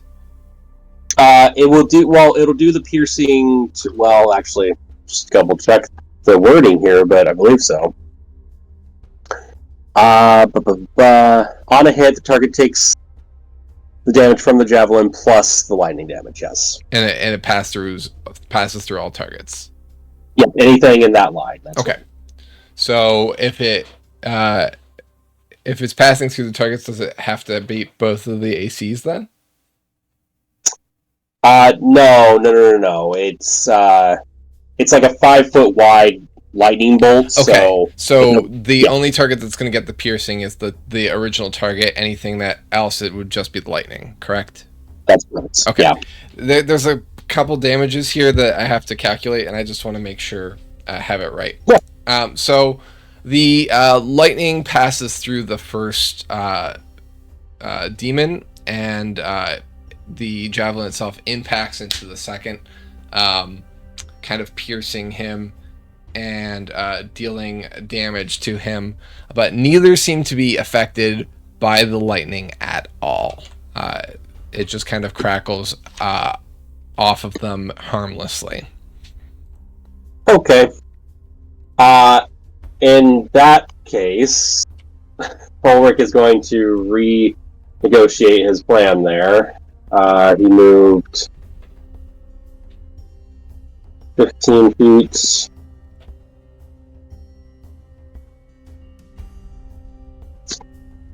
Oh, yeah. Okay.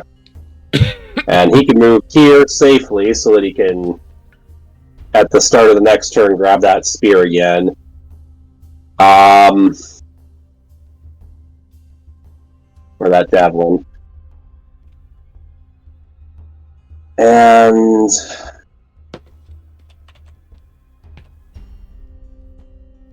I already used my free action to throw that, so I guess he'll make unarmed strike against the guy who he javelins. 12 to hit.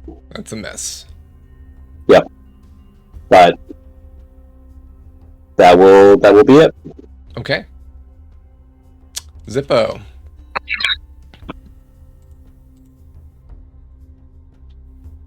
Okay, yeah, Zippo is going to summon Draconic Spirit in this area here. Okay. It comes out as a glowing radiant color. What's its size? Its size is large.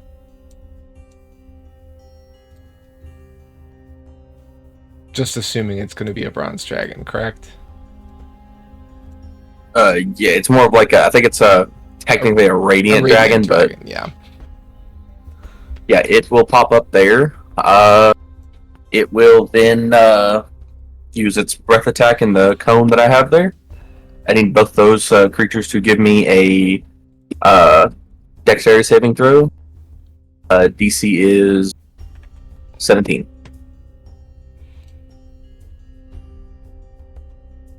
A DC saving throw? Yeah. Which type? Dex or charisma?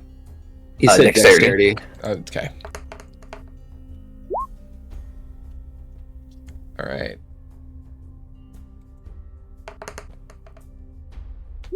One got an 8, the other got a 19. Okay, so one passes, one fails.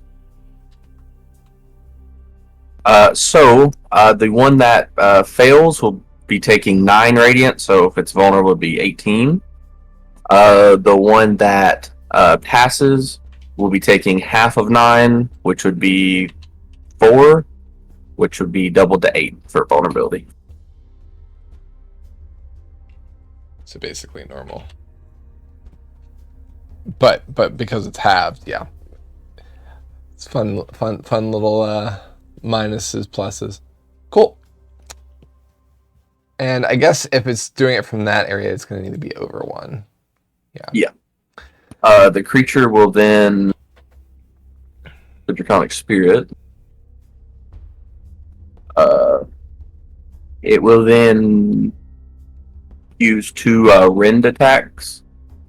Rend attacks equal to half the spell's level. Let's see.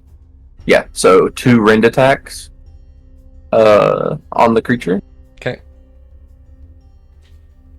I have to roll here.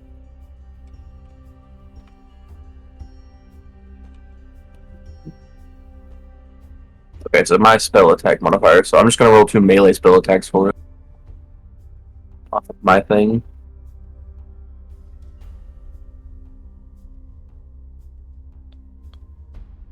That's a miss. Okay. I got a 28 28 for the hits. second one.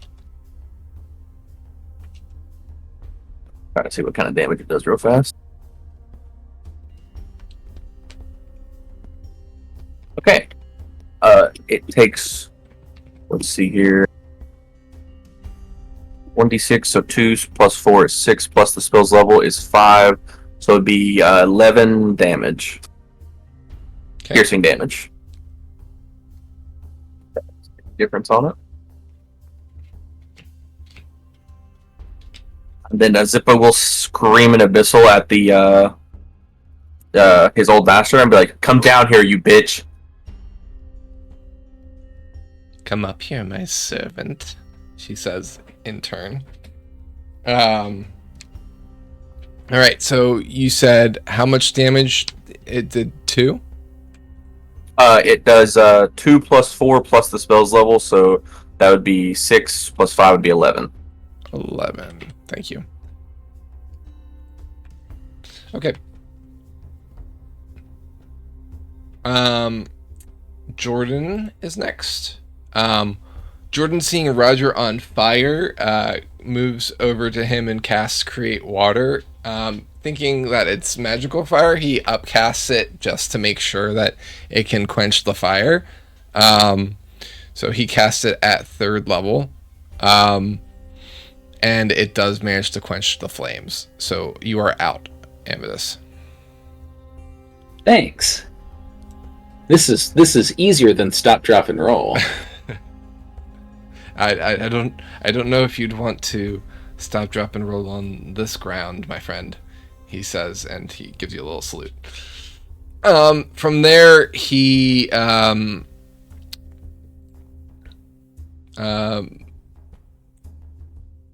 tries to get out of your way so he's not in the line of fire. He steps to the side.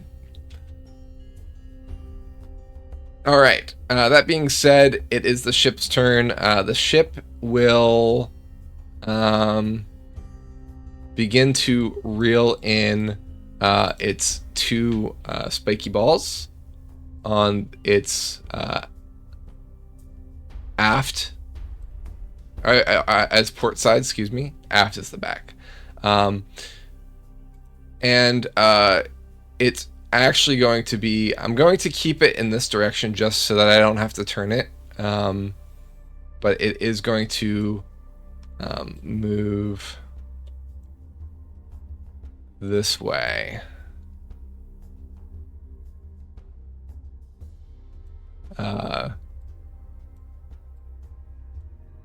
Hovering closer to the rift, or sorry, closer to the tear, and also closer to much of the party. It is also closer to Rift. Yes, it is closer to Rift as well. Since these 2 balls have not fired, let's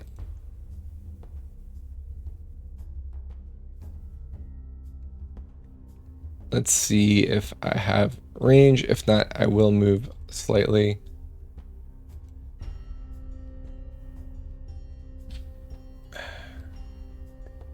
I will move forward 1. Belzian, I'm going to make 2 attacks at you with both balls.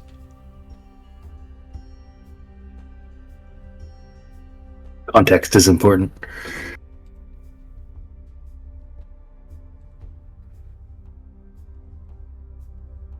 And the Marilith's still on the ship, right? Yes, thank you. Just suspended in the air. AC to beat is 19. Okay. I definitely hit with 1 and miss with the other. So these 2 are here. You take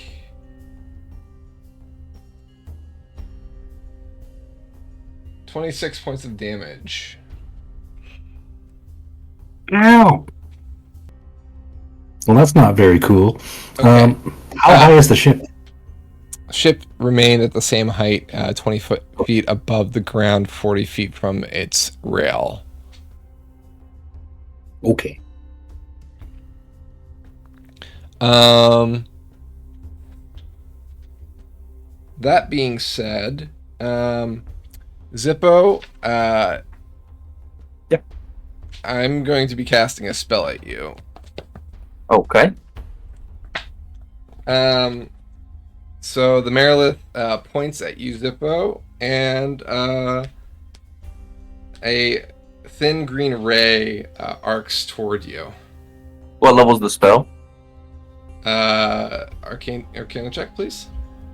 If it's eighth level or lower, it negates it. The Greater Stone of Absorption. Okay. Yep, it is 6th level. I used my reaction to do it actually, but I would have used my reaction to try to cancel it. So Okay. So the spell is absorbed. So just remind me with the Stone of Absorption, Does that mean you have the spell now, or is it just canceled out? Let me see here. It's basically just a shield. Like it absorbs up to 50 levels of spells, in which case it will lose its magic. Perfect. All right, so 6 of those are gone. Yeah. Do you want to make an Arcana check to know what that was? See if I can roll good. Of course, I don't roll good. Yeah, it looks familiar, but you can't quite place it. I'll see you up here, sweetie, she says. She doesn't say sweetie, she says sweetling. And moves back onto the ship some.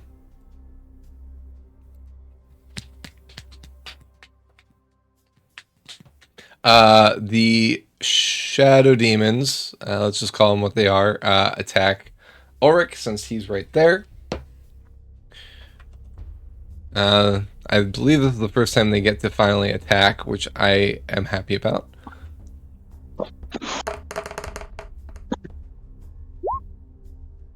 Alright.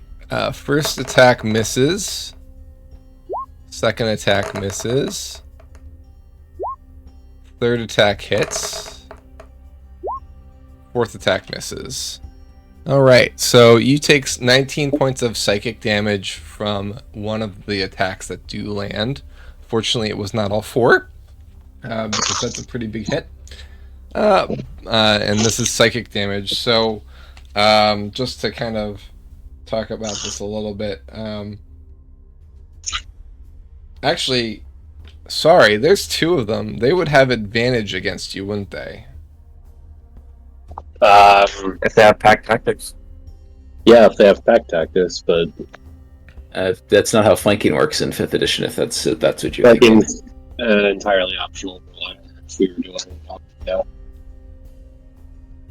they would have to be on either side of me. Yeah. Yeah. Which they So could do. you're good at the moment. They did not move in that fashion, so they do not have advantage. But yeah, the impacts kind of, they don't actually touch you at all. Like their arms, their claws, they pass through your body and rip at your psyche. So it kind of affects your mind as they're kind of like putting they're swiping through your face, and they're incorporeal in some fashion because they're able to pass right through you and affect like your mental state. So that's psychic damage to you.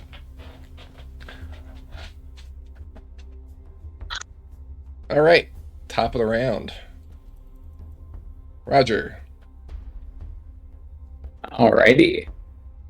Well, I don't think I can do much about the Merilith on top of the ship, but I can try to help Ulrich out. Think again, just shooting for the northmost one. Okay.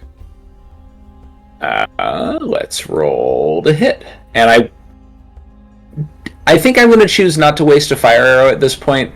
Sure. I might want to use them elsewhere, and I only have a couple left. Yep. 17, which I think we have established hits. Correct. Big ol' attack with sneak attack damage, plus some acid. Plus exactly 1 acid.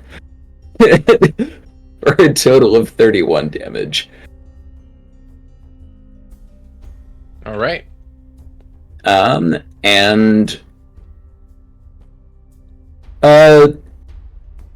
I guess if we're trying to get on the ship, then I need to go over by those balls.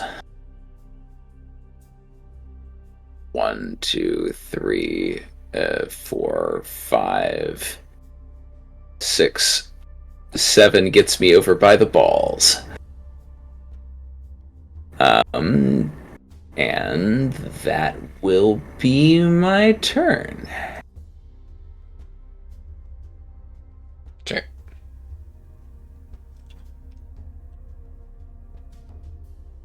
Yarvik. Yarvik is also going to start moving around that way. I have line of sight underneath the prow of the ship, it looks like. I'm assuming that rather impressive spike is above my head.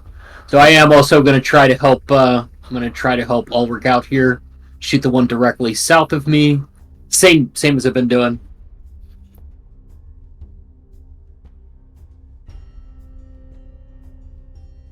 This is going to be sharpshooter, so -5 to attack. That's a hit. And might as well roll the second attack too. If you're doing sharpshooter for both. Yep.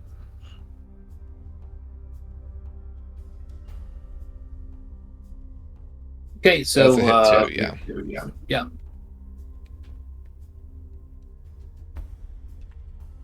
So that's 21 and 18. And then D6. It's going to be D6. So the second attack is going to be directed at the next demon because this one disintegrates with your first attack. Copy that.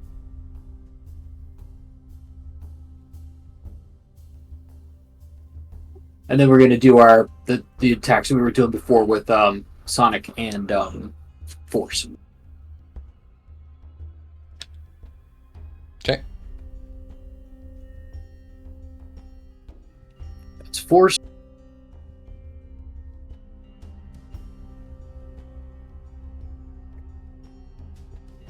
Sonic.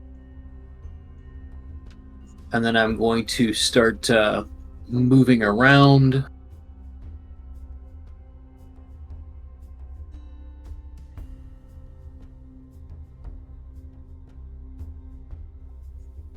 Alright. I think that's good.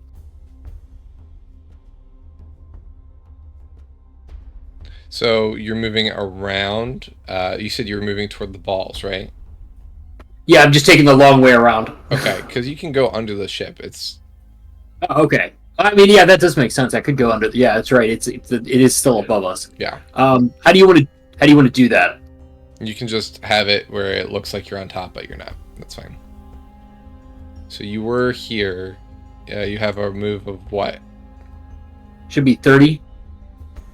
That's each one is 5, right? So Correct. 5.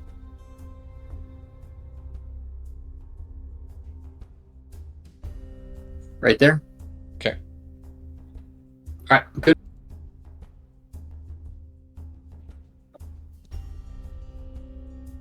Belzian. Obviously, just got to go kick the crap out of this last guy because we got some other stuff to do. I will do some unarmed strikes. That's a hit. And that one is not.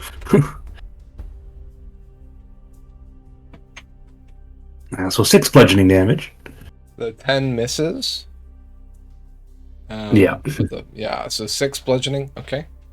And if it's still up, I will do It's use the key point to do flurry of blows. okay. Flurry away. Yay! Click the buttons. 16 and 18. Those both hit. Clickety clack, math rocks. 13 bludgeoning damage. 13. Very nice. Still up. Wow. And that was my turn. Okay. Ulrich. Okay, Ulrich is going to grab the javelin Mm-hmm. and is going to just make, since it's still up, an attack for which is going to hit, and that is going to deal Damn. 9 piercing, 4 radiant. Okay. So 8 radiant. Yep, 8 radiant. So 17. I assume it's still up. It is. Alright. again, we're gonna hit, and this time we're gonna deal 11 plus 2 after doubling the radiant. 13. Yep. Okay. It looks like it's hurting, but it's still up. I really don't want to have wasted a smite on it, so I didn't. This is going to... So now it's below the ship, which Correct. sucks for it. It is going to go 1, 2, 3, and up 10 more feet. You know what? Sorry. Let's think about that. If it goes here... It could go up. Can it go up? Yeah. Okay, great. It will do that, so that it will get up to... It'll be 5 feet under the edge. Yeah, so it'll get up to 35. Yeah. Okay.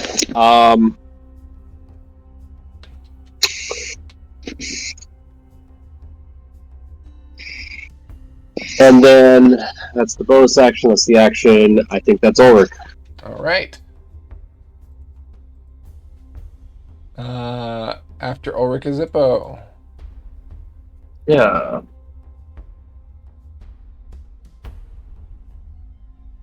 Okay.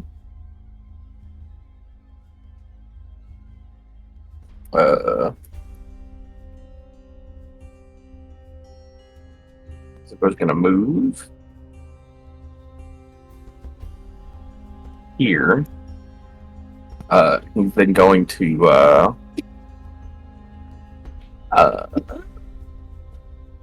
shoot a chromatic orb at that one. Okay. I'm going to be dealing lightning damage. Okay. Assuming I can hit, hopefully 16 hits. 16 does hit. It deals 16 lightning damage. The lightning seems to have no effect on the creature whatsoever. Okay. Then that's all Zippo can do. Mhm. Because I cast a spell at first level, I do get a free like little hover flight thing. Yep. I'm going to use that to give me an extra 10 feet of movement, which will let me get here. Okay. The dragon will go after me, and it will. I'll need a dexterity saving throw from that guy. What do I have to That's beat? gonna 17. I fail. Gonna be taking 8 radiant after doubling. Perfect. The dragon will then move up to it and hit it. It Hopefully. disintegrates before that happens. Oh, okay. It was 1 HP. Ah, gotcha.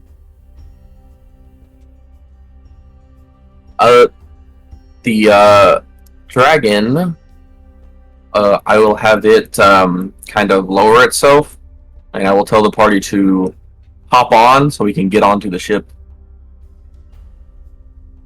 Which I can't do right now because of movement, and I doubt nobody else can. It's not their turn, but the dragon is kind of sitting there so that whenever it finally gets back to its turn, it'll fly us up if we're not already up by then. Sounds good.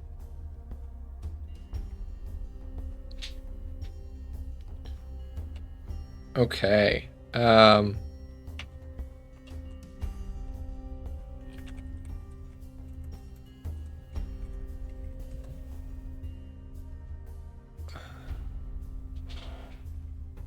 All right, so Jordan calls out to Zippo and he says, "Zippo, is that the bitch that tricked us?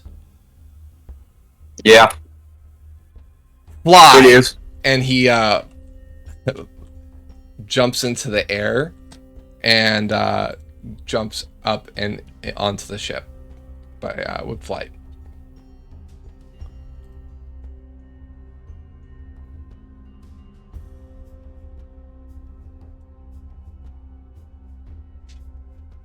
He goes over. He'll make an attack. Well, no, he won't be able to make an attack because he casts fly. So he moves up onto the ship, and he says, "You and I have unfinished business. You messed with the wrong fucking party." And he leaves it at that. His turn's over. She smirks at him and casts another spell at him. The group cannot see what that spell is, so I'm just going to say that that's what happens, and you'll find out once you get up there what occurs with Jordan, since currently he's not visible, and neither is she.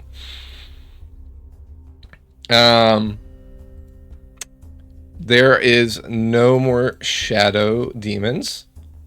So, the ship shoots at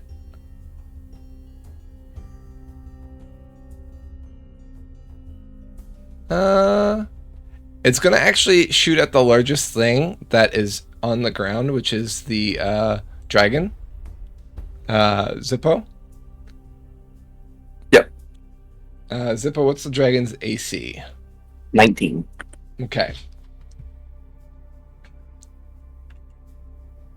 Let's see here.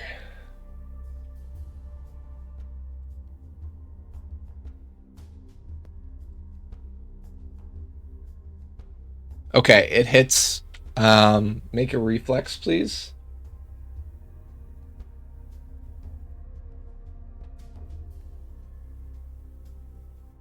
Or sorry, it's a Constitution saving throw. Sorry.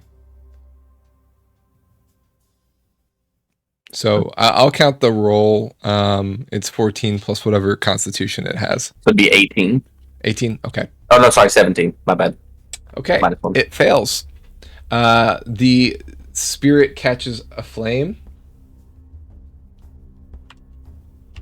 So I'm going to give you 5d6 flame damage. So 15. Wow. 1s and 6s. So just to understand, since it's a spirit, it when it loses HP, it just dissipates. Is that correct? Yeah, it has a 60 HP right now. Okay, cool. Minus 15, so it'd be 45. Okay.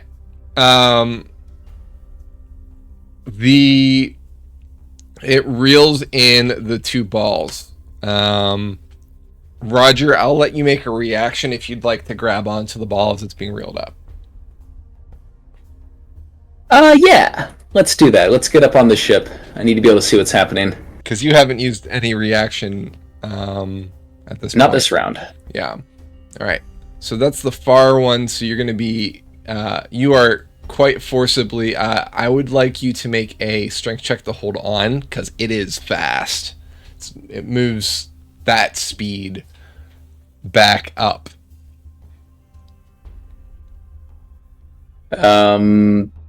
I suppose I can roll strength. Athletics is fine. I was hoping for acrobatics, perhaps.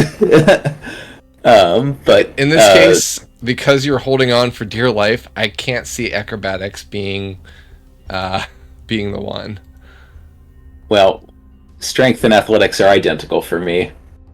Fair. And I can't really hope to roll a whole lot better than that, so 10. Okay. Do you have any inspiration you'd like to use?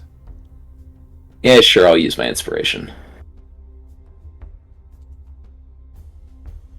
And I guess that means I'm re-rolling. Okay. No, I was very correct. I could not hope for a better roll. All right. So here's what happens. You hang on, but are you lose your grip about a couple feet forward. So you kind of go tumbling to the ground. You're going to take 1d6 fall damage as you land back down. The other one goes up as well. Zippo, you are not close enough to make a reaction.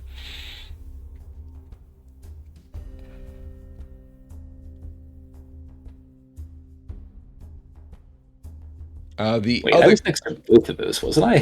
what was that? I was next to both of those, wasn't I? You were, but you grabbed onto one and got pulled. You know what I mean? So Nah. it's not like if you would. I mean, you're perfectly capable of trying to hang on to both, but that might be why you were wrenched off, right? So, yeah. So let me put that in the right layer. Cool. So those are back in place. The other two attack Rift.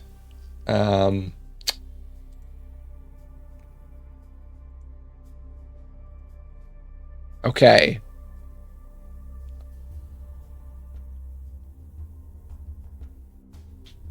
$2d12 plus 11. He takes 27 points of damage.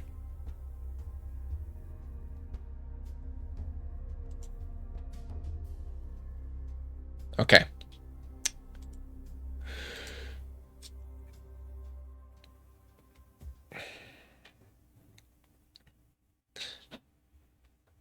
You hear from the ring. Marilith's up here. There's more shadow demons on deck. She got me pretty good.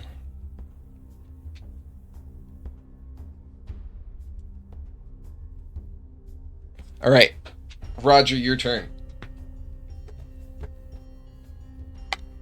And the ship is still hovering 20 feet in the air. Mm-hmm. I have no way up there. Don't you though? No, I don't. It hasn't been enough time for my cloak to recharge. Got it. I asked at the end of last session, and it's not been three in-game hours since then. Yeah, it's only been 1 at this point. Yeah. Yeah. So I guess my current plan, because both of these balls on this side attacked Rift, my current plan is to go over there. Yep. I'll spend my bonus action to take an extra dash and get next to him. I guess I will use my action to administer a healing potion. He's taken, 40 damage, 50 damage, something like that? Yeah, something like that. I'll give him that potion of superior healing of mine. We need to keep him alive, and frankly, this is the most useful thing I can do right now. So you're basically pouring it down his mouth. Yeah, it's yep. That's the plan. Walking over there, using my action to help him out. Sure. He swings his mouth around and lets you do it. So it's 8d4 plus. Yep. 8. Should be 25 damage is what I rolled. Perfect. That's one ball taken care of. And then that potion is gone. And I would say you could be adjacent to him in any direction. He can swing his neck around. It's pretty long. So if you want to be adjacent to him in any border within his gargantuan, so he's a 4x4 square, feel free. I want to be next to the ball here that's going to be going more or less straight up. Yep. So that I maybe have a slightly better chance of getting up onto the ship. Sure. And yeah, I'll be here with my reaction ready to try and hitch a ride onto the ship. Okay. And in the worst case, I'm gonna play cleric. I like it. Yarvik, with no targets in sight. We gotta find a way to get on that ship.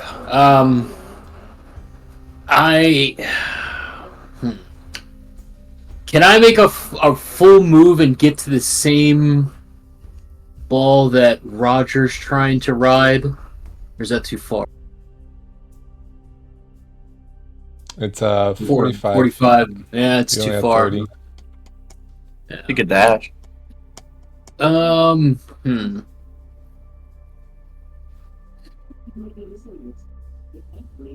it'd be a reaction and try to grab onto the ball when it reels up. Sure, I mean, I can try that. Well, I have I have a spell. I have Zephyr Strike, which does give me movement speed buff. What's that? An additional 5 feet, right? Or is it 10? Let me see. You move like wind until the spell ends. Your movement doesn't provoke up top once the spell ends. 1d8 force damage. Your walk speed increases by 30 feet until the end of that turn. 30 feet. That's, wow. That's what I'm really using it for. I'm using it for.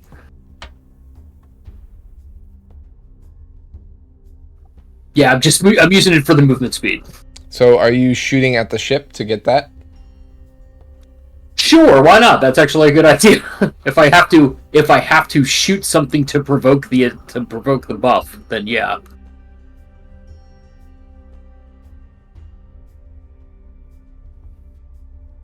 So just roll a regular attack. Regular attack, or whatever attack you'd like to roll.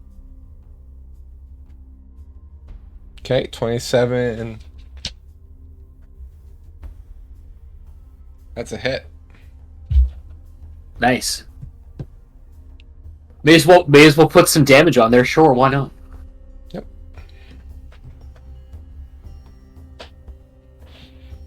All right, I'm over here. So right. what do I need? And what that's do I a need normal to... arrow, right? What's that? That's a normal arrow, correct? Yeah, just normal arrow. Just making sure. Cool. So now what do I need to do to affix myself to said ball? So, yeah, you could actually, because of your movement being essentially doubled, you can use your Zephyr Strike to basically get over there, and then you could either climb onto the ball itself, or you can wait for it to pull back, and you could use a reaction. Either way.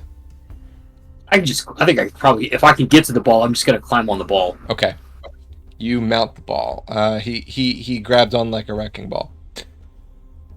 All right. So you can put yourself onto the ball itself. I guess I'm behind the ball, but you know what I mean. Yeah. We're all behind the ball right now. All right. Belzian? Terrain question.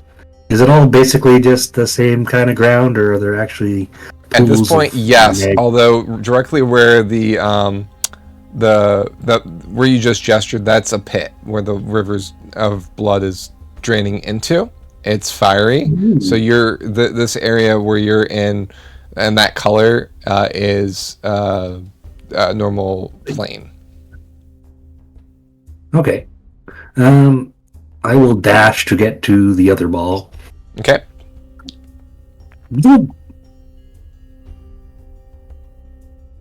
I'm on or near the ball. I have 15 feet.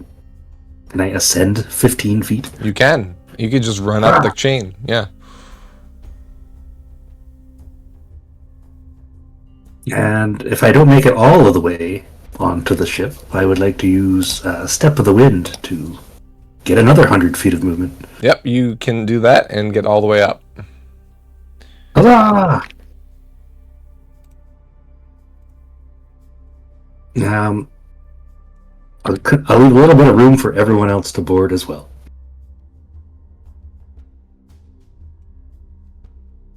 And that's Belzian's turn.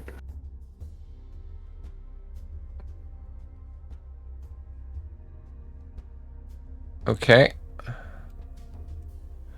I will reveal the deck now that you have come aboard. You see 4 more shadow creatures there. And you see Jordan on the front of the ship with the Marilith facing him. All right. Oh, and Belzian definitely shouts, "You must be the bitch!" Ulrich. Alright, well, Ulrich's gonna listen to Zippo and get to his dragon thing. Okay. And mount it, I guess. He'll get the axe over the hump. Yep. And I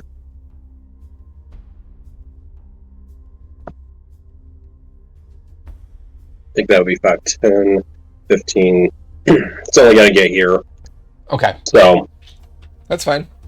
It's up over the edge as long as the ship doesn't, fly away. Wouldn't do that, right? well, I mean, it's on it, right? Yeah. Yeah. But it's floating, Oh. right? So, Yeah, that's fair. yeah. Okay. Yeah, I'm on the dragon, and I've got my. That's it. Okay. That'll be my turn. Zippo. Just to try to fuck the ship up a little bit, I am going to cast a spell at it. Okay. I'm going to cast Chromatic Orb at the ship. Okay. What chrome are you orbing? My thought process and Zippo's thought process is ship, melt equals acid, so that's what he's going to do. Okay. 14 hit. Or sorry, 23. I didn't add my 9. Slipping. I just read the dice. Does 14 hit? You said? 23, sorry. 23? I didn't add my 9. I see. Yeah, it's going to be 23. 23 will hit, yes. And then 9 acid damage, assuming it's not immune or resistant to it.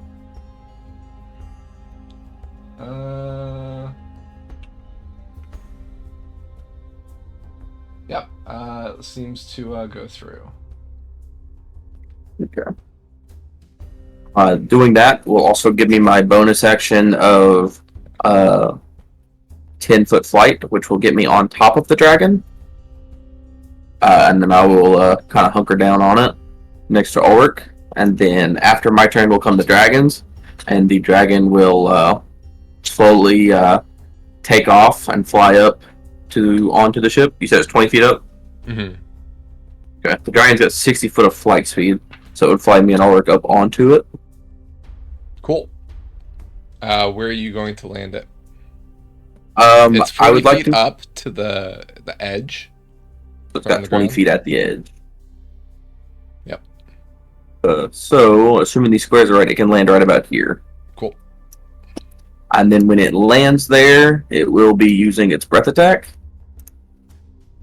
30-foot cone to get the... I need her and one shadow creature to give me a dex save. Okay. And you two 17. are up as well, correct? Yeah, we're up on top of it. Okay. I'll put it... Oops. I put it to the back, and now it's here.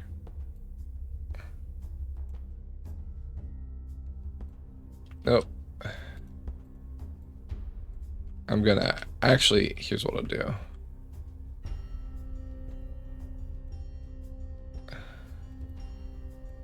What was it? Here? Yes. Oh my gosh. Too many clicks.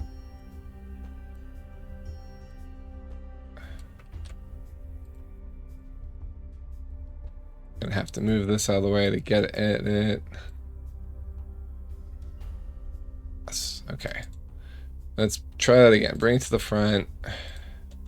I'll bring both of you to the front so that you're on top of it. There we go. All right.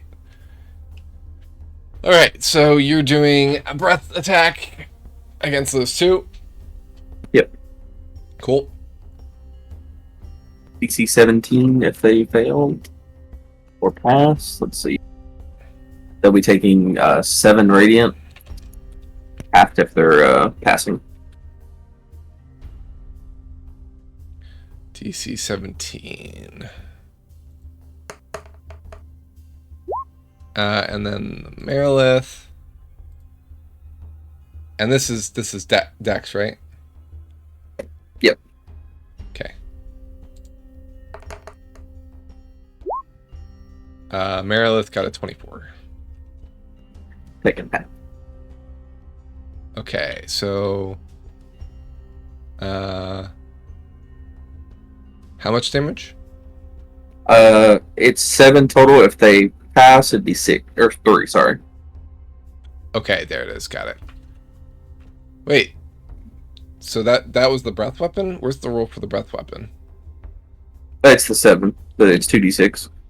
I just rolled 2d6, but instead of clicking on it. Oh, I see. Okay, that acid damage is that one for the chromatic orb. Got it. Yeah. Okay, so 7 halved for the Merilith.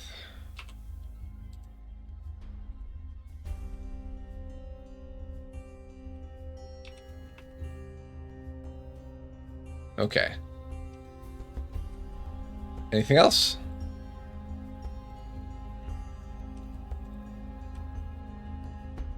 No, that's all it can do. Cool. Nice round. Okay, Jordan looks injured. Looks like he tanked a spell. He is gonna say, I might not be able to overtake you, but maybe some of your minions. And he casts Planar Binding against one of the shadow creatures.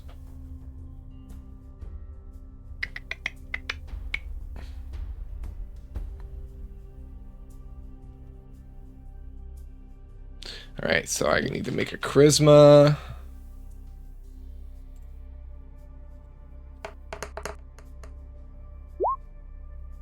I fail. Alright.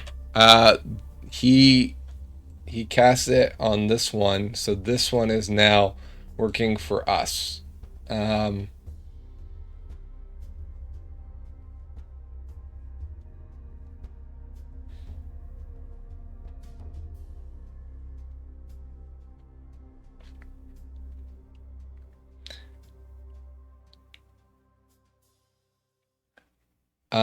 He chooses his words carefully and he says, attack that demon right there. And it moves forward and begins attacking her, or will be doing so on its turn. Her turn is first.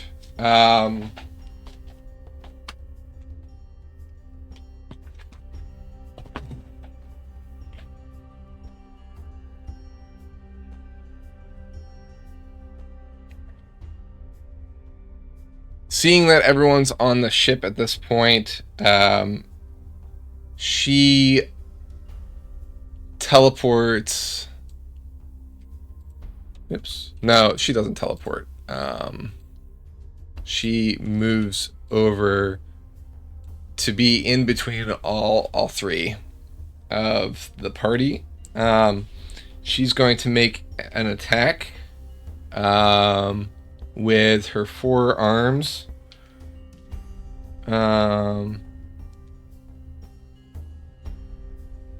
Let's see here.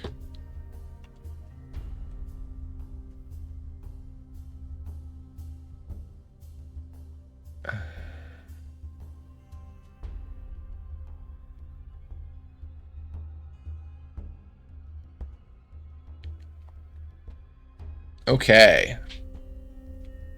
So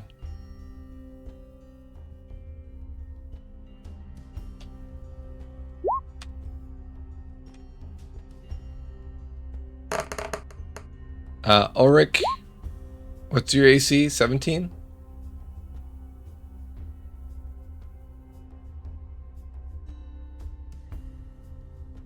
You're muted if you said something. Zippo, I'm attacking you. Go ahead. I was just gonna say you're attacking Zippo, right? I attacked you first. What's your AC? Oh, okay. 18 for Ulrich. Apologies. Okay.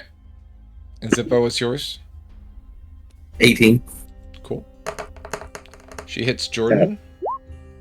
She hits Ulrich with her second attack. And she misses Zippo. So Jordan and Ulrich get hit once. Is she trying to hit the dragon as well, or no? She doesn't bother with the dragon. Okay. She's going after the squishies first. So Jordan takes 27 damage, 12 of which seem to be a dark energy that blacken his skin on impact. It's necrotic damage. We're familiar with this by now. Ulrich, you take 20 points, 9 of which are necrotic. Okay. Necrotic feels good. It still stings, it still damages you, but it don't feel like it used to. Yeah, it's spicy. Yeah.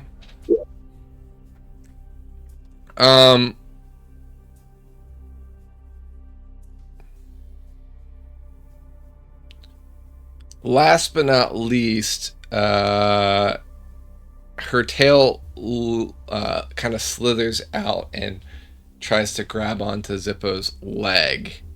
Make a DC 17, please, for a saving throw.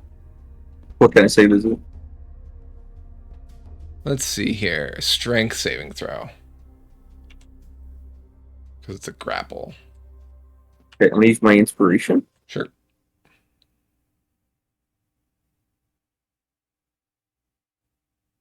Thanks. Okay, she grabs you. You are constricted as she kind of pulls you into her coils. And you take...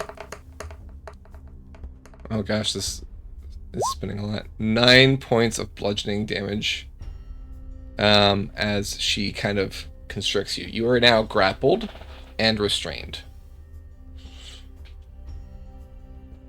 Okay, I'm gonna make a con save real fast for my dragon. Okay.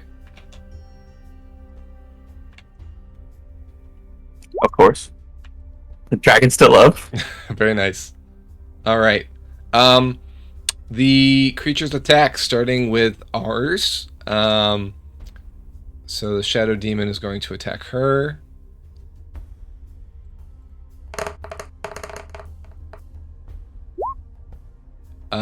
And hits for 18 psychic damage.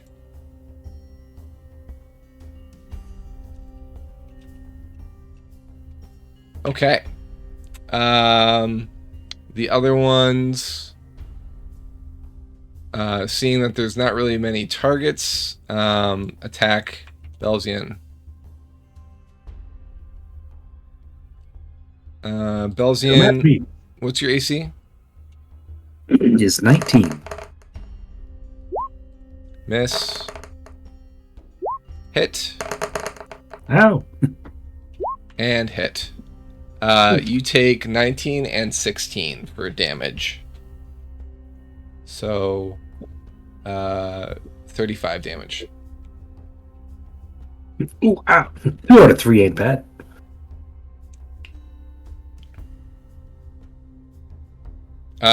The ship begins reeling in the two wrecking balls. Go ahead and make a reaction to get on, Roger. Yep. And let's make a save. Strength again. Yes, please. It is a 10 again. Okay. So, there is one thing I will say about this, and that is that it is pulling you straight up. So you grabbed on, it's pulling straight up. You lose hold of it as it's pulling you straight up. So instead of being launched 20 feet sideways like you were before, you're launched 20 feet up into the air. Oh, hey, the boat's about that high up, isn't it? What was that? Yeah. The boat's about that high up. Can I grab the edge of the boat? So you already used your reaction but I'm gonna allow it. So give me a reflex. Dexterity save. Yes, please. Yeah, that'll do it. You grab onto the rail as Alrighty. as it launches you basically where you were trying to get anyway. Ulrich, you will need to make a strength check as well, but with advantage because you situate yourself on top.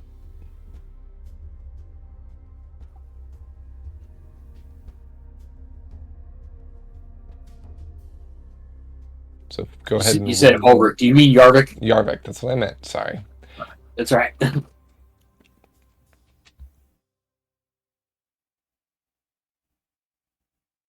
Hold on, that was a saving throw. Hold on.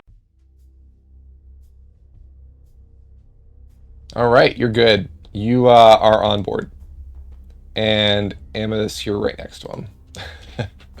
You'll need to take 5 feet of movement to climb onto the ship, but you're good. Excellent. All right, top of the round, Roger.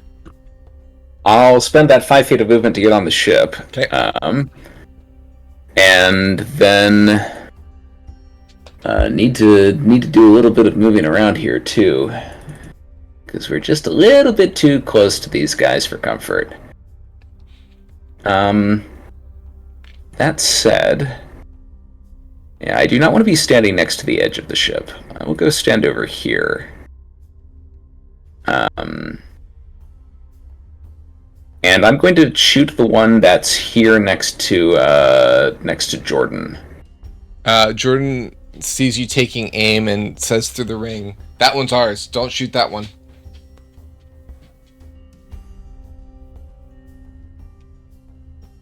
That one.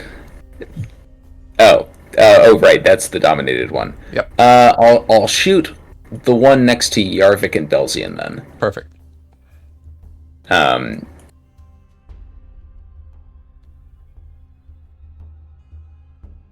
I hit armor class 21,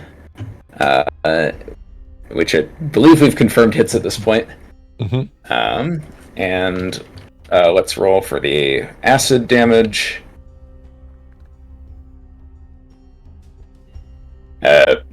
1. All right. But very, very high, nearly maximum sneak attack damage. So 42 piercing and 1 acid. Yeah. Or 0 if it gets cut in half. It's dead. Yeah.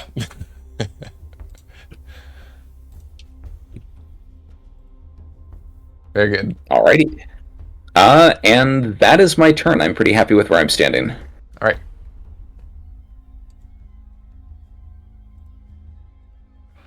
Yarvik, 5 feet to get on board. Right. And that's all the movement that I can. I still move after that? Yes. Seems like most of the fight's going on in the bow of the ship here. It's also getting pretty crowded up here. With the amount of damage you can dish out, maybe just try and bring the Merilith down? That's exactly, yeah. That's my point. Is if I'm thinking if we dispatch her, we don't have to deal with the shadow demons anymore. So I'm going to see if I can get to a position where I can get a clear line of sight, and then I'm going to take 2 more shots. The same 2 arrows. So we know lightning's not really doing much here. It's going to be the sonic and the force arrows. Also going to use sharpshooter again. 25. All right. That's a hit. Again. Also 16. hit. Yep. Oh, wait, 16? No, that's not a hit. Sorry. So 1 hit. 1 hit. Yeah, she's a little beefier. Okay, so 20. And then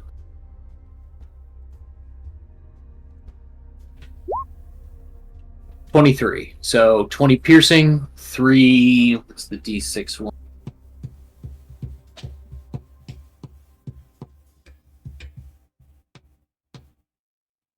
Force damage. Yep, you're good. 23 damage. All right. Yarger's good. Belzian. Unmute. Belzian is going to slap this guy on the bottom left a couple times. All right. Actually, one slap, one kick. Just to spice it up a bit.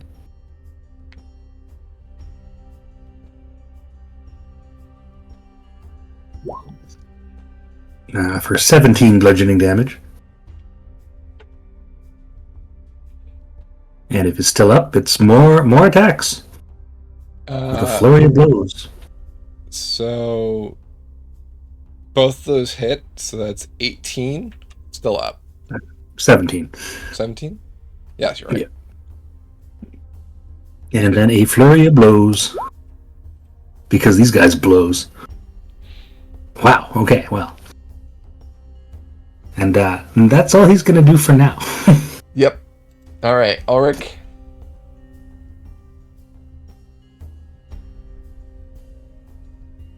You're still muted. Yeah, sorry, I have some cats who were getting up to mischief. I was checking on that real quick. Just realized she's overlapping the dragon, so I just moved her back one. Yep. No sweat. So Ulrich is going to go ahead and... I mean, he has 40 feet of movement, so he's going to do a roundabout way to get up in her face. Okay. So remember, you'll want to stay outside of her square. She's large. Yeah, Okay. there you go. Zippo's in it because he's being grappled by her right now. Yep. And Jordan's in it because he's hovering above her because he's flying. Got it. And the axe will also be coming down here in a minute. But first things first, Ulrich's going to make 2 attacks. 24. Hit. Okay. We're just going to make the attacks 15. I'm sure Miss. Doesn't hit, but I am going to go ahead and burn the guild's luck. Okay. Yeah, don't forget that, folks. You have guild's luck. Doesn't do any better though. I mean, it did one better. Yeah. Wanted to one up my my defeat. Yeah. Okay. So we're gonna deal a total. So I'm burning smites on this hit. Yep. So 10 piercing damage, 3 radiant damage to start us off. Okay. And we're gonna go ahead and burn a 3rd level smite. And that is going to give me... Alright. No lightning on this one, right? No lightning on this, yeah. So it's Okay. just 10 piercing, 3 radiant, plus 2d8, plus 1d8. So 4d8. 5d8 because it's a fiend of some sort. So... Correct. Fuck off. 16 radiant damage. 16 radiant. Okay, so that's 32. And...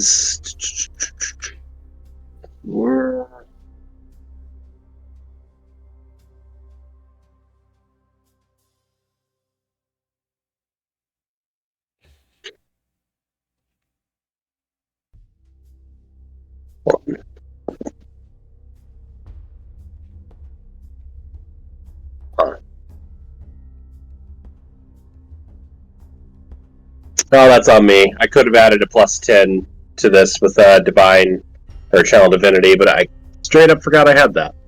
You can use it at this point. It's still your turn. Well, technically it's supposed to be before I know whether or not it hits. But...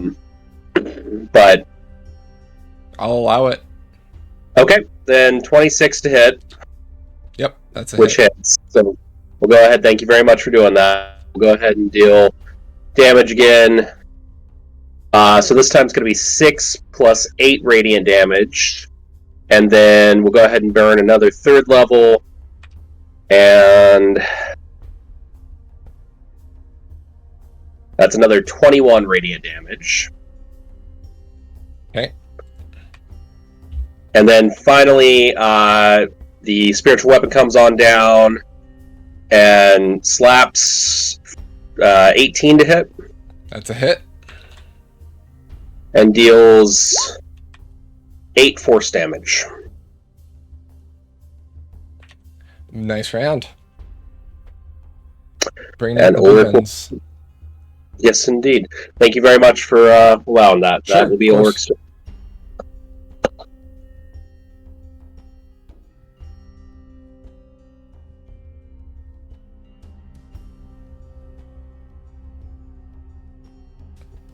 Yarvik. Or no, not Yarvik. Zippo. Bleh. Yay. Okay. So you're restrained and grappled. Yeah. I'm just gonna need her to make me an intelligence saving throw. Okay. So you don't have a speed. You can't benefit from any. Yeah. Just making sure with restrained attack rolls have advantage. You have disadvantage on dex. So yeah, you're good. All right. So intelligence. Yes, please. DC 17. Sure. Oh, where's my? Okay, there it is.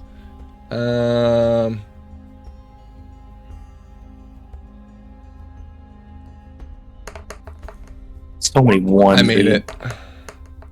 Okay, so she takes 10 psychic damage. Okay. Classic psychic lance. Yeah. Nice. Then I'm gonna use 2 sorcery points. Okay. Let's see here. Just to make sure it is 2.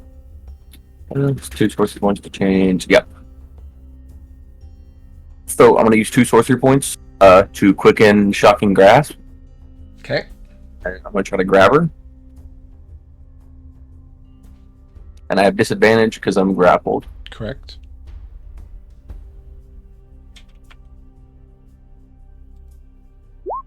Uh, 23 to hit. I rolled it. Oh, I actually, rolled so disadvantage on the. One thing I will say is grappled means that you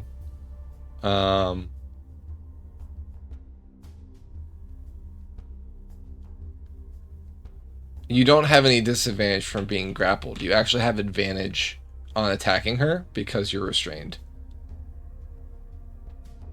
Okay. Attack rolls against the creature have advantage, and the creature's attack rolls have disadvantage. Oh wait. Okay. Oh wait. So wait. Yeah, she has advantage on me. I have on you. disadvantage Yeah, on her. yeah. All right, I was reading that wrong. That's- All right, so yeah, disadvantage. So Yeah, it rolled it. I rolled disadvantage when I clicked on it Mhm. in the D&D and Beyond. So it rolled 2 dice. It rolled a 14 and a 15. If you have Oh, yeah, I over see it that. and roll Yep. 20. So you still got a 23. All right, that's a hit. She's gonna be taking 7 lightning damage. Lightning. If she's not immune to it. It doesn't seem to have the same effect, but it does seem to have some effect. So 3 damage. Okay. That. And I don't think. Let's see. Okay, yeah, that's all I can do for now. She chuckles at you. The dragon. She murmurs, "I taught you that spell, didn't I?" Gross. The dragon will move after me. Yep.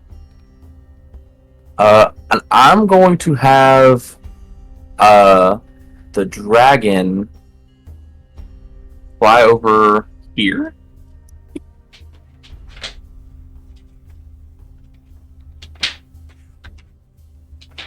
And do a cone there. I need 2 dex saves from those. She should get an opportunity to attack, I'm pretty sure. Yes. He'll be moving out of her.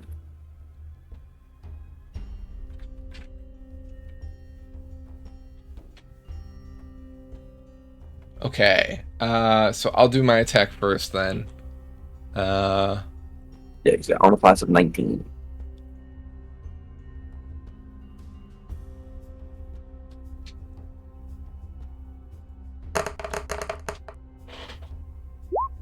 24, 13 damage. Okay. It's necrotic. Alrighty. Necrotic and slashing. Don't know if that does anything more for your spirit, because it's... Yeah, he just takes the damage. The only thing he's resistant to is radiant. Okay. And then you... So, sorry, I should just give you control of him. There you... Where are you? It says atomic instead of Zippo. Got it. There you go. Now you should be able to move it. Right there? Or about there. The can't be on Jordan, or not Jordan, Roger. Let's see. Let's see. Actually, there might be better, yeah. So they'll fly up there and do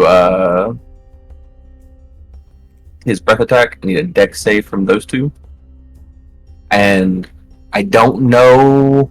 I want to say probably not, but just in case, if the ship could make a dex save, it probably would. I would say, because the cone, is hitting it as well. But I don't know if it's a living creature or not.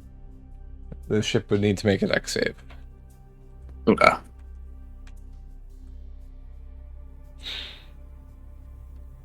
All right, so Shadow Demons dex save.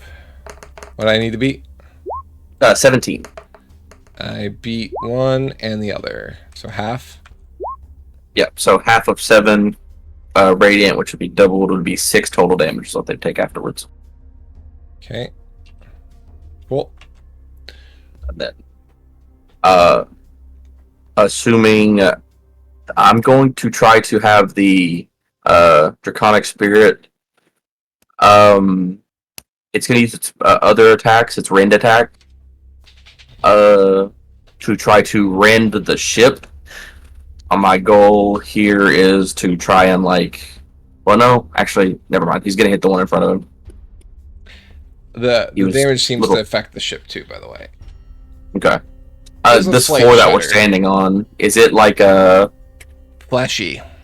It is fleshy? Okay, yeah, he is going to rip into it then. Okay. Let's see. So I'm going to roll 2. I'm just roll Shocking Grasp from my thing, but it's for his hit. Hit. Damn. 2 hits. So it's... So the first one's damage... And that's a crit, is- so you'll roll twice for the second one. Okay. The first one's damage is, let's see, 4, 8, plus 5 would be 13 piercing damage. Mhm. And then it'd be 7, 8, 9, 10, 11, 12, 13, 14, 15, 16 for the second one.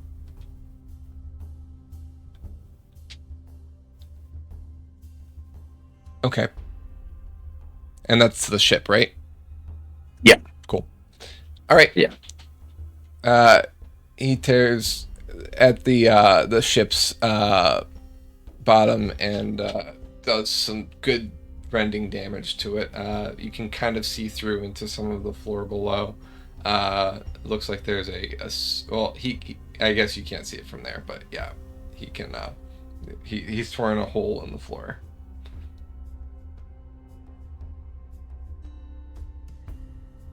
That's all he can do and all I can do. Jordan messages the group, stop the balls from attacking Rift or attack the Marilith. Stop the balls for sure. All right. He flies over between these two and casts Shatter at an up level. Just making sure I can do it at an up level. I'm pretty sure, right? Shatter can be upcast. Yes. Yep. So he casts it at a higher level and shatters the chains on both of these, dropping the balls to the ground.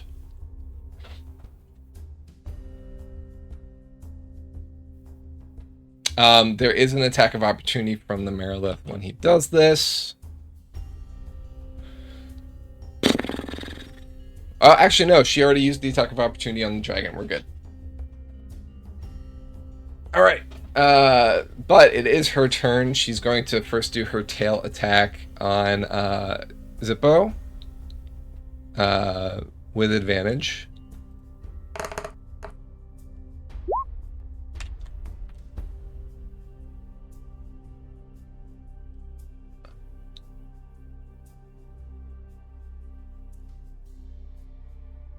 Actually, oh,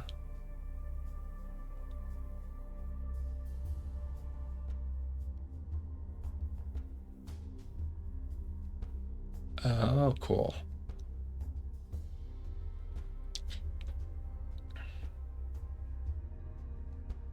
All right. So she deals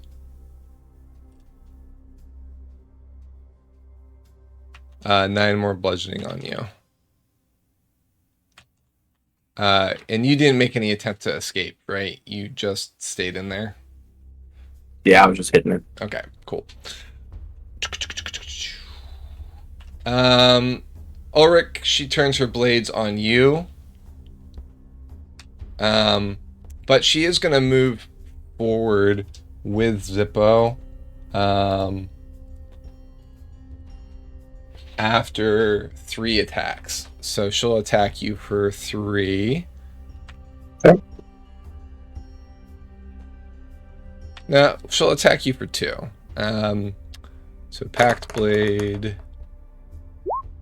That's a miss. And another miss. Okay. So she moves over. You get an attack of opportunity.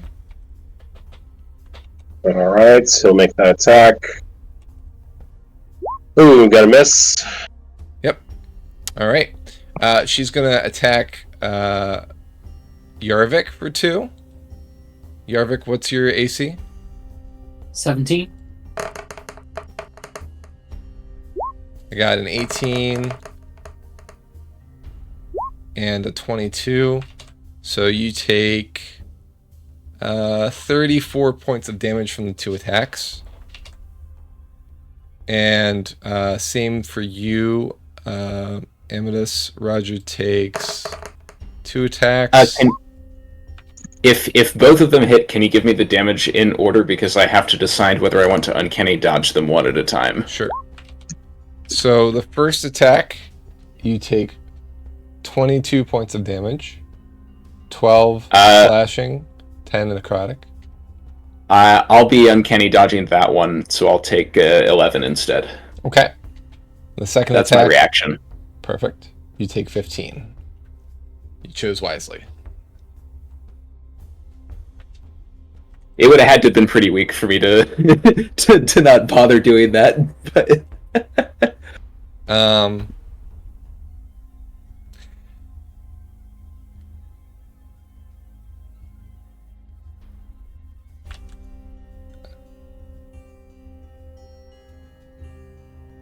and she'll take a bonus action to teleport to the back of the ship with Zippo.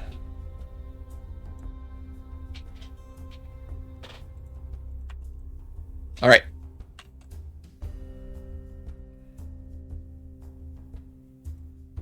I'm going to move these balls off the ship since they are no longer... In fact, since they are on the ground, I'm just going to, for now, just remove them from the map just to be less confusing. All right. Top of the round, Roger. And I will say at this point, it is 10:54. We are getting close to the end. Is everyone okay for a couple minutes being at the finale, or do we have a hard cap? I'm good for a couple of minutes. Yeah, I'm good. Okay. Sounds all right. All right, cool. So I have some thoughts. I can try to Tasha's hideous laughter, Merilith. I'm not sure whether that will be successful, or I could just try and shoot her. But with her not being adjacent to any, I'm assuming Zippo doesn't count for the purposes of sneak attack because he's being Correct. grappled. Yeah. So realistically, I'm going to do maybe 5 or 6 damage. I think I'd rather take the chance of trying to incapacitate her. Okay. Yeah. So Roger does need to get within 30 feet of her. I should be able to do that. Let me plot out my movement here. 35. Yeah, okay, I can get within 30 feet of her. Probably here? Yeah. So there. Where I'm moving to. We'll take a bonus action to dash over here. And what's the save? It is a wisdom save, DC 17. I make it. Okay. Then nothing happens. Okay. But that was more or less functionally equivalent to me attacking here. So Sure. Yarvik. did that not count as me using it? Let's see. There's a lot of stuff between. I think I'm just gonna run. I'm gonna try to get up probably behind Roger. So, what's the?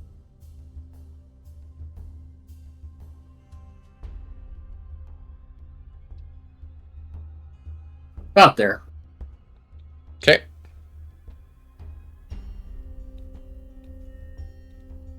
Yeah, I think I can get through there.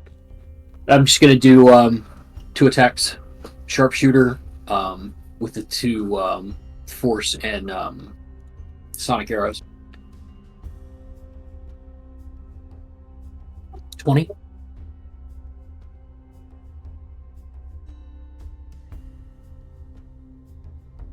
20.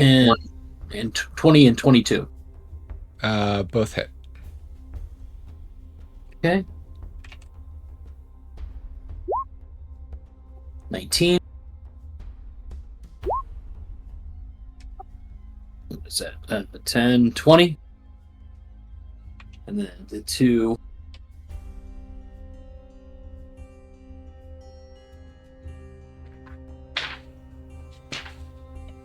Six each. Sonic and Force.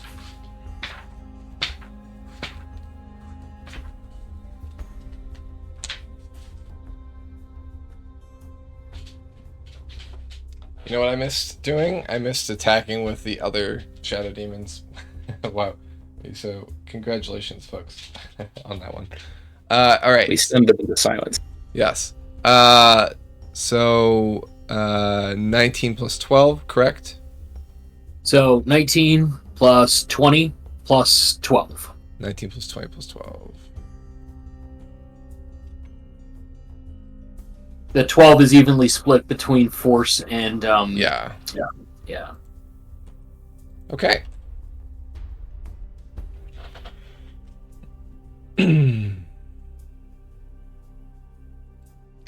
Belzian. Hey, save some action for me. Were these other demons just stunned by the action going on or something? Okay. I'll slap them anyway. It seems like it, yeah. Okay, I'll slap the one on the right. And if it hits, it will also be a stunning strike, which is a con save. I can do that for you. Thanks. That's the wrong button. But it fails anyway. So, con save for which one? The one on the right is now stunned, and I'm going to try to do the same to the one on the left. Cool. Wow. Well, I guess I get to roll damage on the first one as well. That's a hit. And I'm going to attempt the stunning strike on that one as well, which is the same thing. And then both will take damage. It also fails. They're stunned. Yes. So the first one takes 15, another one takes 9, and Belzian is going to run towards the Merilith. Okay. That sounds like the fun thing to do. Since they're both stunned, you don't incur any attacks of opportunity. You give them high fives as you pass. That's right.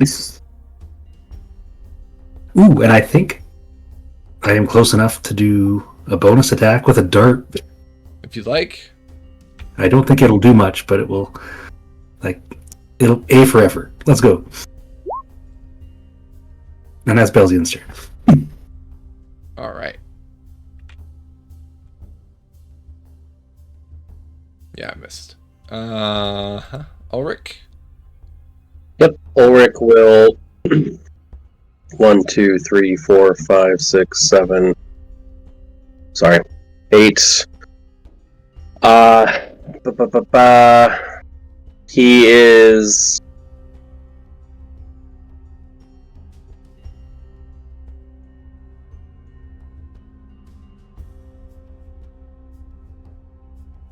He is going to try a spell because that's quite the distance, but he is in range here. Yep. Just gonna double check something. I'm gonna move this as well. 1, 2, 3, 4.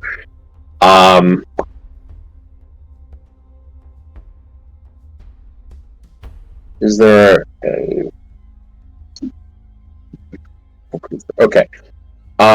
Just gonna use a first level spell for this, and we're gonna cast Command on her. It's a Wisdom save, DC 17.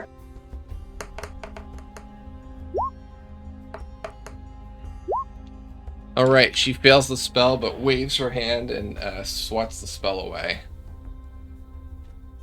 Yep. That's gonna be my turn. Alright. You see a glimmer on her hand when that happens.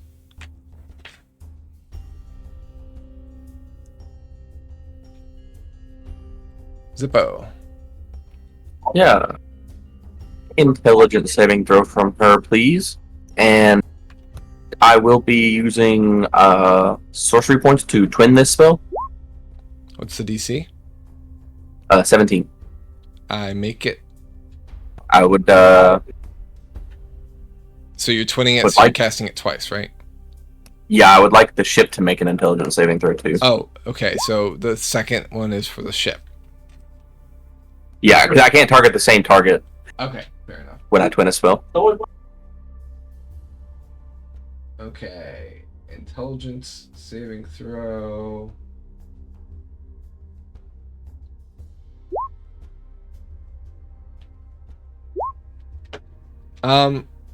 Okay. So what does the spell do? It's psychic glance. Yeah. They make the save. If they fail, they're stunned, and they take half damage. If they don't, or if they fail, they're stunned and take full damage. If they pass, they take half damage. Cool. It's psychic damage. All right. So the ship is stunned. You kind of hear a whirring sound as it powers Let's down. go. The ship begins slowly sinking toward the ground. Heck yeah.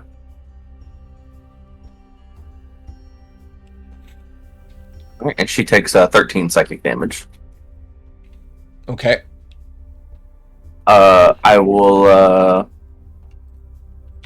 Let's see here. I will then spend 2 more sorcery points to quicken Thunderclap. Okay.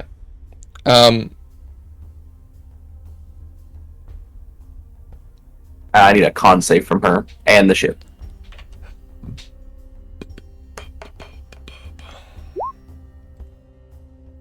What do I need to beat for con? 17 as well.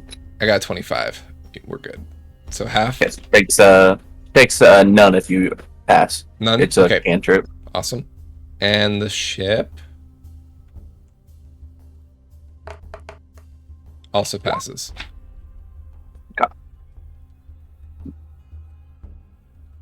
That's all I can do. Cool. Nice round. She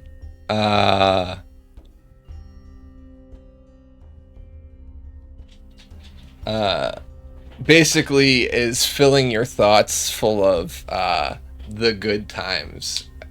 So you kind of see in your mind kind of like times where she had spoke to you and whispered to you and things like that. The whispers are kind of like in your head. Kind of like the ring itself, where people can message in your head. She seems to be getting into your head too. So far, no save regarding that. It's just something she has the ability to do with you from that bond that you had. Jordan is going to move over and shatter the other two.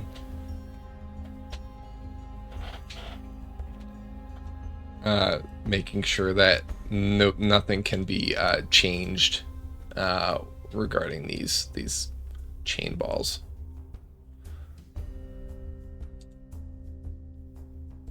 All right. Oh, I forgot the dragon's turn. You did. So it's fine. It wasn't gonna do anything really probably useful. What's its move speed? 60 feet. I was just gonna have it attacking the ship. Okay. I'll let you attack the ship. That's fine. It's not gonna affect anything that just happened. Go ahead and roll attack. An 11. Miss.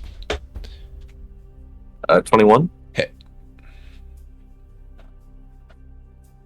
Okay, that is 11 piercing damage, and then I need the ship to make me a dex save along with these two. It's stunned. It still gets a save, right? Yeah, I think stun just has disadvantage. I'm not 100% though. My first roll was a 24.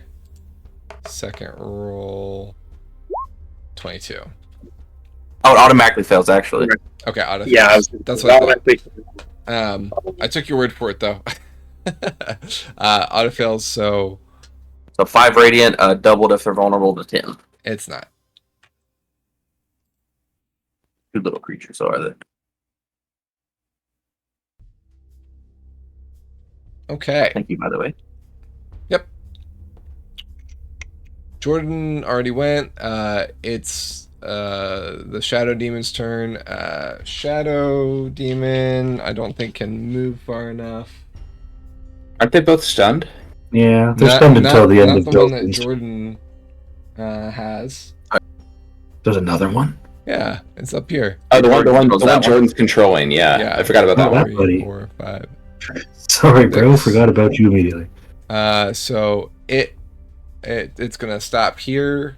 It'll be here, but it's his instructions were to attack that demon. The so Marilith. it's literally going after the Marilith. It's ignoring the other two. Because that's how this works. She's going to teleport back amongst the group. Let's see here. Y'all distributed yourselves. Let's go here. Whoa. Let's do Zippa first. Yeah. And is she just doing straight damage to me, or is she attacking me with the tail? Straight damage. Okay, that's what I thought, but I just wanted to make sure. She's basically squeezing the fuck out of you. Yeah. 19 as her coils tighten and she licks you. I'm about to call my dad. Get up here, Rift. Let's Need see. an adult. Belzian, your AC is what? 18? 19. 19. All right. First one misses. Second one hits though. Man, so close to a crit there. 24 damage. Oof. Roger, what's your AC? AC 17. First is a hit. How much Second is damage? a hit. Okay, first hit is 17 damage.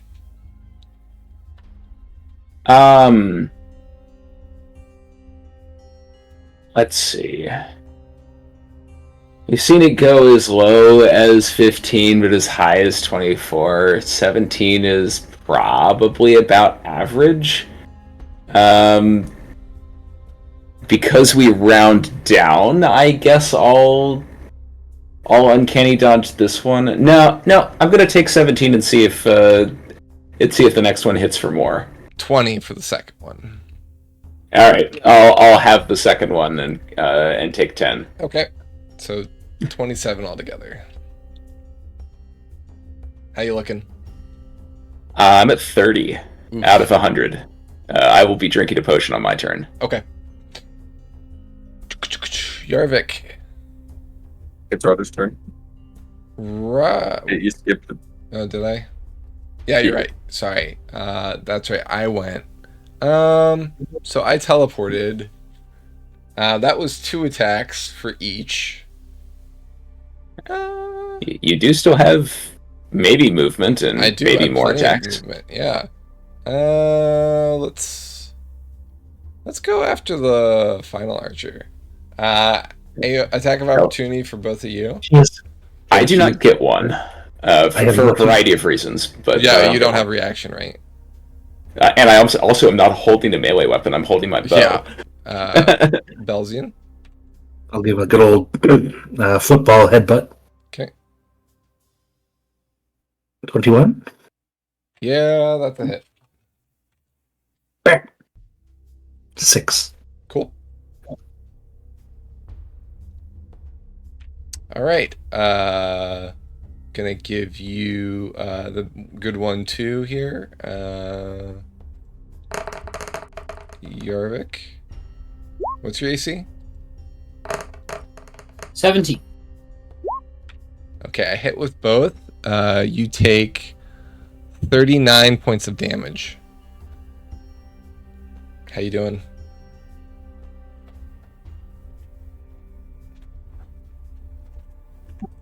Just under half. It's about 68.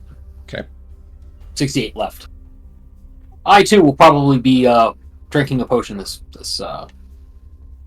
next turn. Okay. Somebody needs to help Zippo out of the situation that he's in. Where's he at? Where is he at? Being constricted by the Merilith. Yeah. There he is. Yeah. I'm out of things that could possibly incapacitate her, so that's going to be on one of y'all spellcasters. I'm not out of it yet. Okay.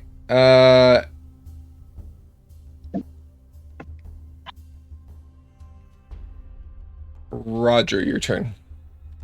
All right. I think now is a good time to drink this potion of supreme healing. Yep. So let's use this bad boy. I will heal for Nice. 49. Yeah, that's much better, right? Anything else you doing? Yes, because that's just my action. Correct. Are these big sails here attached to like masts and stuff? They are indeed. Can I hide behind one of them or something else on the deck? You could potentially hide behind them, yes. All right, I'm gonna move behind this one over here and attempt to hide. All right, you hide behind the fleshy trunk. All right, I mean, I guess I'll make a stealth check. Yeah. 23. All right. And that'll be my turn. Cool. Yarvik. Shoot. Yeah, see if we can do something to break that constriction. I have Ensnarling Strike, which manifests as like vines that come up from the ground. I could try that. I still get my full movement out of that. Does Zippo know Misty Step? No, I'm going to be completely honest with you. I have a plan. It's not a great one, but I do have a plan. I'm just very sorry for anybody that's close to me when I do the plan. Okay. Roger, it's your time to shine.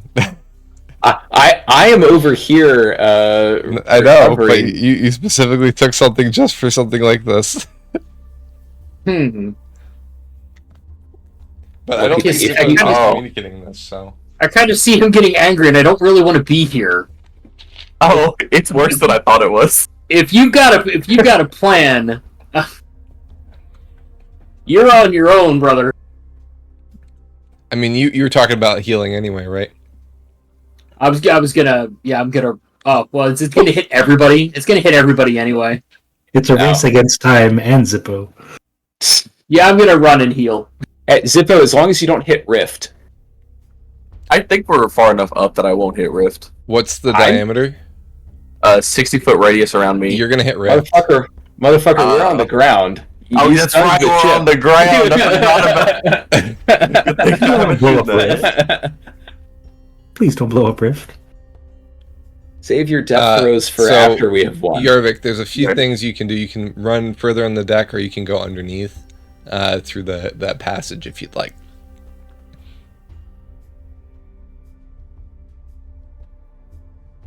We don't know what's down there, do we? No, but I mean, if you're trying to take cover, that's the only reason I mention it. I'm just gonna try to get a little bit of range and some objects that I can. There looks like some barrels I might be able to hide behind or something like that. Sure. Let's try that. I'm trying to get. That's trying to get behind the barrel. My objective is to be behind this barrel. Yep. And then I am going to use the beefiest healing potion that I have. All right. While you're rolling that, Belzian. No, Zippo, no. That's what it is. How do I roll that? Just Click should on be able the to click 10 the D4 1d10. plus 20. There you go. I rolled it for you. Oh, I'll take yours. That's fine. You figured it out. cool. Plus 49. Same as Roger. Very nice. I changed my plan, it's fine. Okay. Realizing I'm next to Rift. Belzian, bow. You know it. Hit. Critical failure. Roll. We do have the guild luck still, I think. You have that, Belzian. Yeah, you could roll, re-roll that if you want. With the luck of the guild? Okay, I will use the luck of the guild to re-roll that one, and any ones that hit are also stunning strikes. Which is a D16 con. Is that a spell, or is that just a build? Like, Just an effect. It's a monk. It's thing. monk ability. Yeah, There's it's not, no it's not a spells here. spell-like ability, right? No, it's not a spell. Oh, it's a magical effect, though, right? It doesn't say anything about magical effect, does it? I don't think so. It's not something that I mean, like legendary resistance could overcome it. Or I'm Yeah. sorry. Magical resistance is what she has. So, she also has something for legendary, yes, but okay, yeah, I won't be using it for the stun. Let's see. So DC 16. Please. So the first one stuns her. Yes. How long does that last? Okay. 1 round, right? Till the end of his next The turn. end of Belzian's next turn. Got it. Okay, so the first one stunned? Yep. Cool. So the second one would be at advantage then, I think. It would. I think I'm just going to roll Okay, that. so you don't need second to one. re-roll that then. That critical fail is now at advantage. So that 21 is without the luck. If that makes Yes. sense. Okay. Cool. Then Damajo.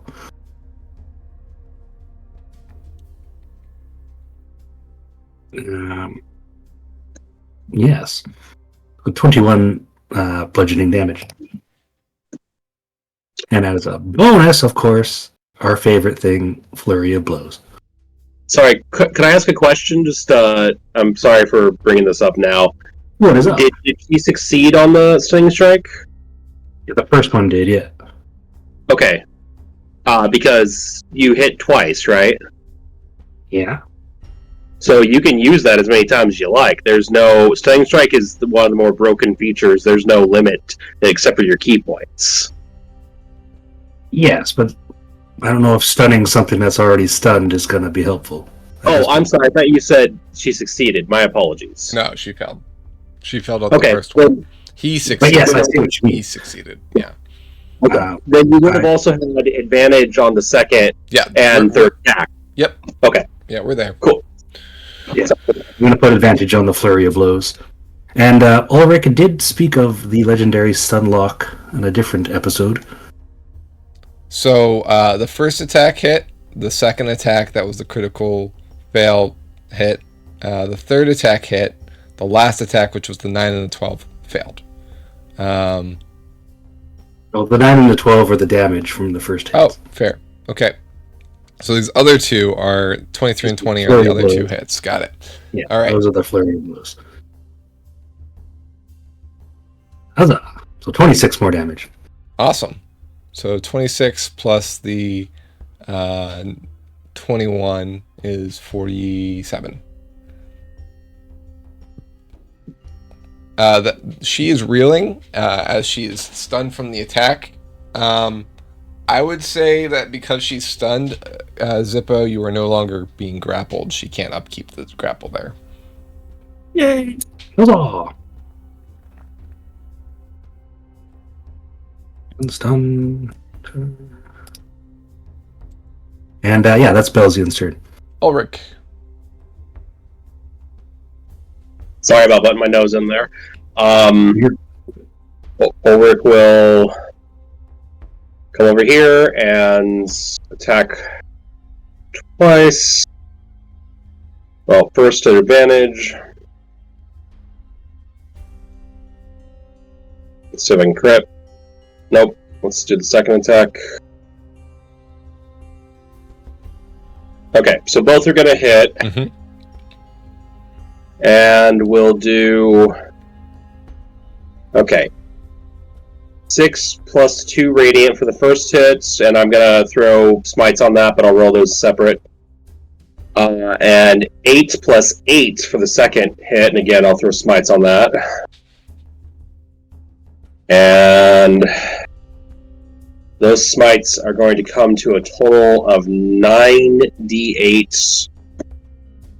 So let's... 37 additional radiant damage. Okay. And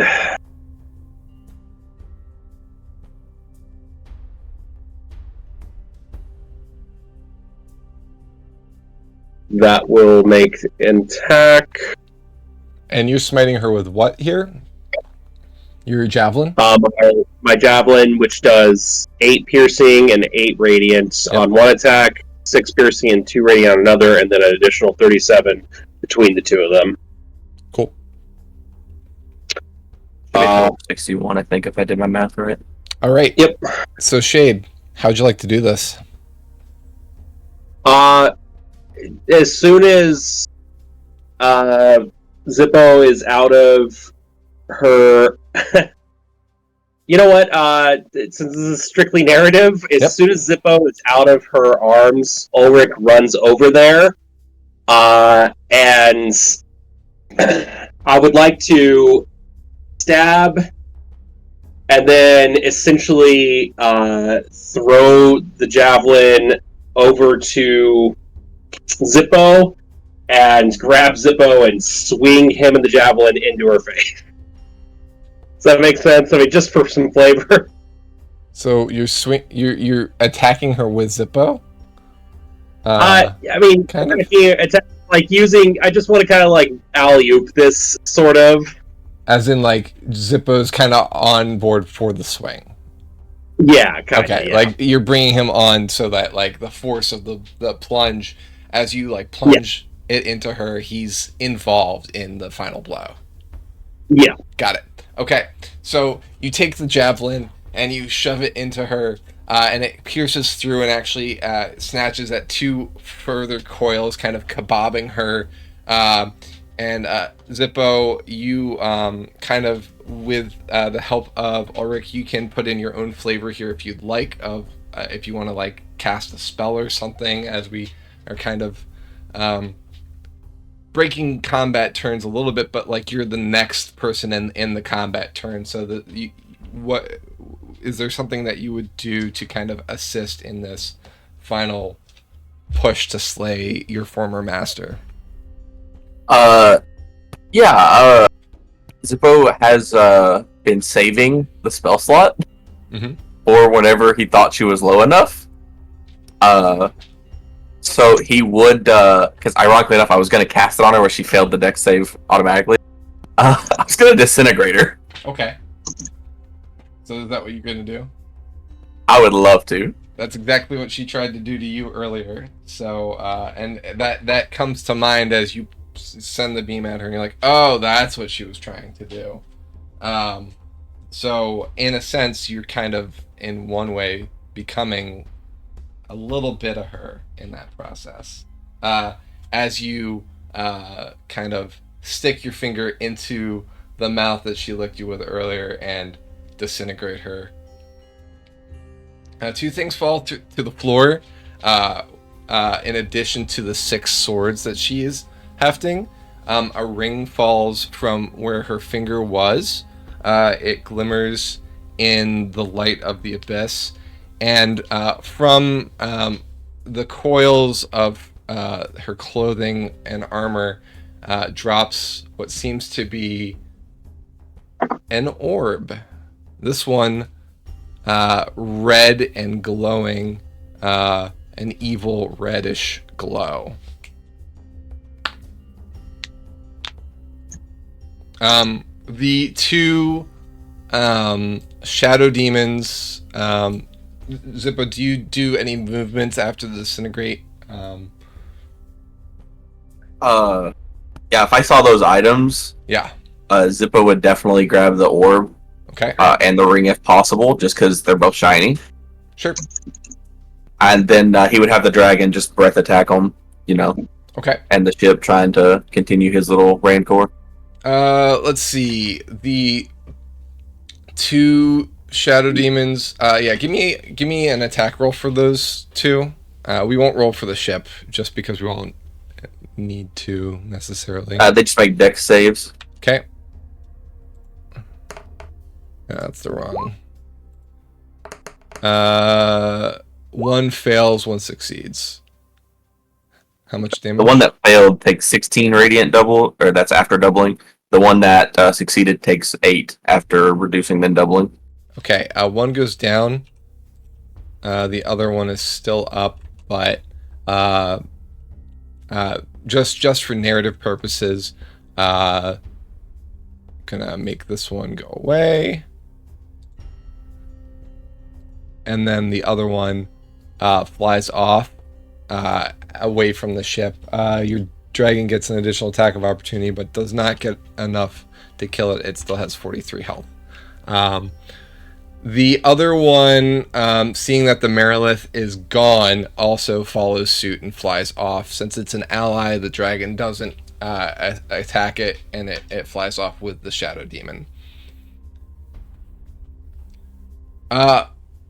So, Zippo, do you do anything with the orb? Yeah, I'm definitely clutching onto it. Okay. Kind of just thinking oh, I wonder what this is gonna do, if it's gonna be like my other orb or what. Sure. Alright, so, the Merilith, the former master of Zippo, has been slayed. The demon ship is still stunned at this point, but has sunk to the ground, and the casters are still casting intact. With the general of the ship missing, there doesn't seem to be anyone organizing any demons, and so a lot of the groupings that were kind of patrolling and things like that scatter in the distance.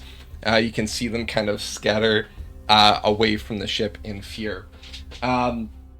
Zippo, you... let's see here.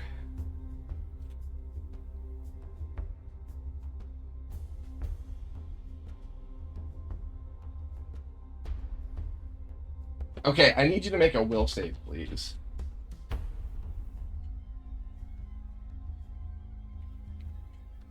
And by will, I mean That'd be wisdom. Wisdom. Okay, I'm gonna use my guild luck. Okay. Hey, one better, baby. Let's go. The gem falls out of your hands, and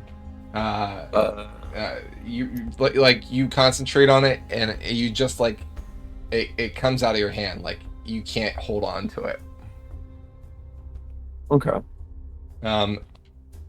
Ulrich and Belzian, it falls to your feet. Rest of the party, what are you doing? I'm going to ask Rift over the rings. The Marilith is down. How much longer? Soon. But I'm not sure how much longer. But soon. And I mean, it's only been a bit less than a minute. The air encounter took about a minute, I would say. Yeah. As the orb falls, I'm gonna look at them and be like, maybe it controls the ship. And then Zippo's kind of just gonna sit down, holding the ring, kind of watching them, seeing if one of them wants to pick it up. He's had the dragon probably move over next to him, and he's just kind of petting on it. Roger will come pick it up. This thing's looking kind of evil. Yeah, maybe one of you guys can hold on to it. Keep it safe. Yeah, Not Roger. too safe. Roger will pick up the orb. Roger, make a wisdom saving throw, please.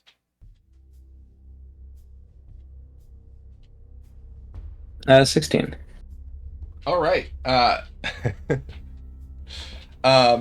The ship is alive and connected to this gem. Because you have now connected to it, you feel yourself taking control of the ship. You do sense that it is currently recovering from a stun. It just recovered from it, and its only action right now is move up, get off ground. That's what it wants to do. It doesn't like being close to the ground, close to unfamiliar things. But for some reason, it can't. It's drained of energy. You get a picture of a chamber down below, which seems to be the fuel area for this ship. But you are in control of an airship. The rest of the party, while this is occurring, you see that the airship kind of begins morphing on its own. It begins turning from flesh to a much different look. So give me a second. Let me get that going here. Yeah, here we go.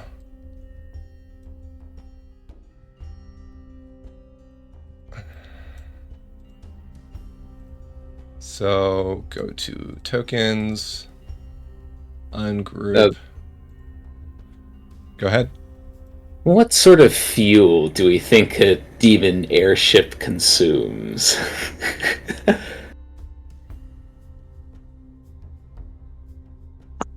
I'll counter with you that I don't know that we would understand the concept of fuel like that. Fires need fuel. Yes, but this is a creature, and it needs food. There you go. That. Maybe it just takes magical energy. Well, one of you magical people should go down there and offer yourself up to Moloch so that we can fly. I'm the only one. I'm naming the ship Moloch. I'm saying it's 10 kisses and Turkish delight. That's like a good fuel for a demon ship. I think that's. Well, it's not a demon ship anymore. Maybe it needs a change of diet. Maybe it needs thoughts and prayers. So Roger, this ship looks familiar. It's in your travels with the army. This is one of the finer looking ships that nobility utilized. That you saw once upon a time at a distance. It is ornate and is made out of the wood of your homelands. Interesting. Roger, ask your ship what it takes to fuel it. Yeah, I'll kind of reach out with my psychic connection to the ship and see if I can suss out what it wants for fuel. Sure. Or food, as the case may be. Yeah, with that being said,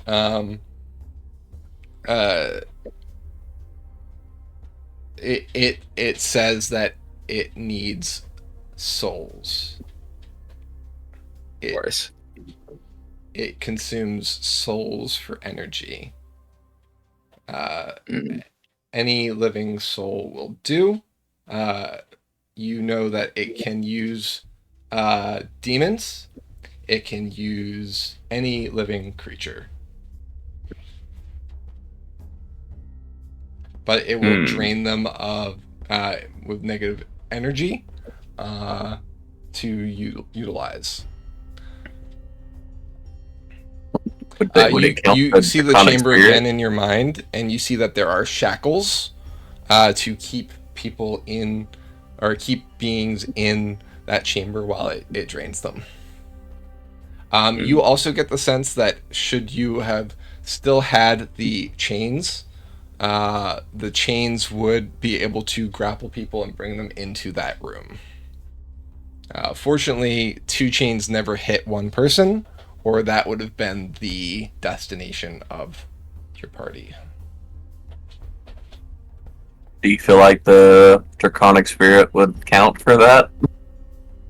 Let's give it a try. Summon creature? Well, no, I got a question for you, actually. And then what happens? What happens if okay, you did say living soul, but what happens if we put Ulrich in there? Right. Well, hold on. My question for you is, if you explain that to us. Oh, Roger's not saying any of this. Okay. Well, I guess at a meta game, I will throw out. I know they're doing a ritual, but there's a big fucking thing that's clearly still alive in some fashion that's keeping this portal open, right? Oh, yes, there is. And if the chains specifically bind it to fuel things. Interesting. That's a lot of fuel. We don't know how much. Mr. DM, I would like to pull out of my bag of tricks. Okay. It's a D8. I pull out a. Oh, never mind. It's not. I was gonna pull out a creature to be able to use for fuel because it summons a creature, but I pulled a mastiff, so fuck the fuel. I pull out a dog, and it's set next to. Zippo tried to. Yeah, I'm gonna say Roger asked Zippo about this because he feels like Zippo doesn't really care about the moral implications of consuming people and would be able to think about this mechanically.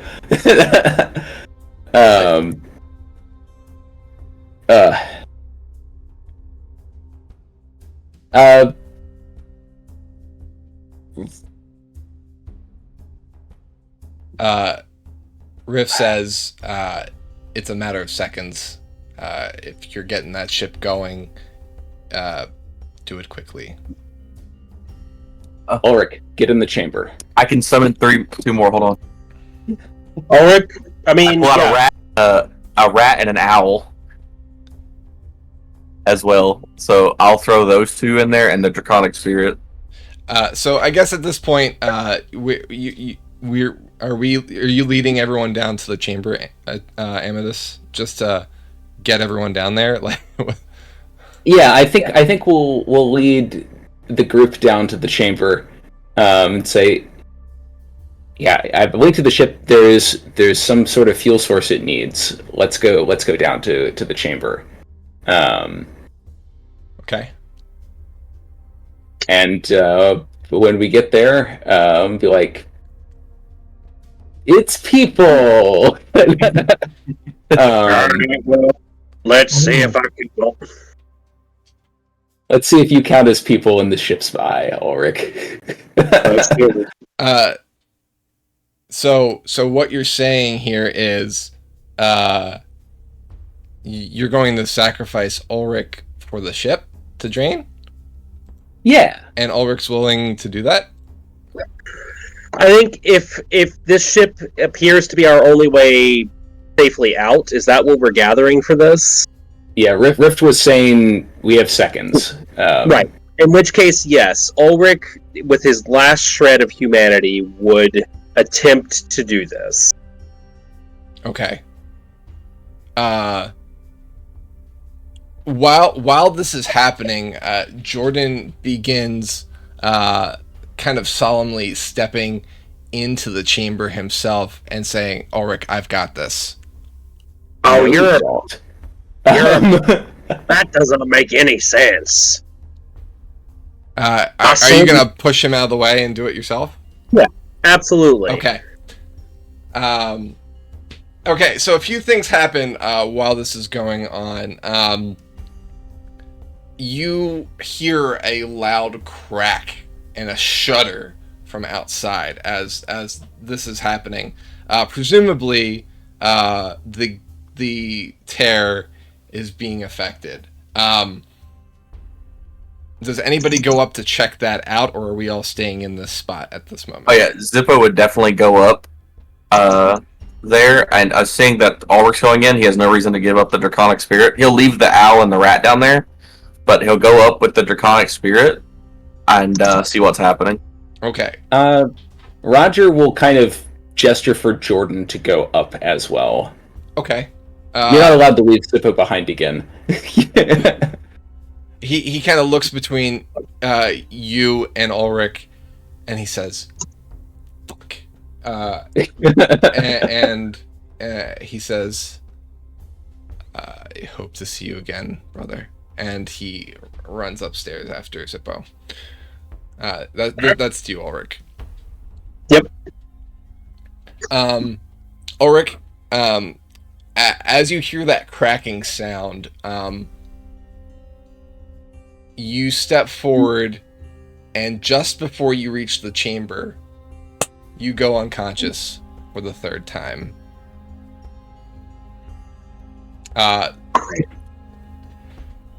And this was a scripted scene that was supposed to happen once it cracks. So, Amethyst, he collapses just outside of the field. Ulrich, your humanity has kind of given over, right? Like, you are in a self-sacrificial thing at the moment. You know how you left it out there. What are you doing with your dark self at this point? Under no circumstance will he allow, if this is the last shred of humanity he can have, then, I mean, he kind of understands that. I think he would throw everything he's got at this thing. Okay. All right. So here's what's going to happen. Amethyst, what are you doing on the outside while he collapses on the ground? Do you kind of help him the rest of the way in? Like, what's your... Can I help him into the chamber without, like, getting myself stuck in there? Yes. Okay, then yes, I'm going to help him into the chamber and just shove him in there, shackle him with what I have, and get clear and tell the ship to start consuming. Okay. Yarvik, are you doing anything in this regard? Watching? Are you going back on deck? What's the plan? I am helping I'm helping this endeavor because Ulrich did make his intention clear before he passed out that this was his wish. So, this is a team effort at this point. Everybody knows what needs to be done. So I'm going to help Roger try to move Ulrich into the chamber. All right.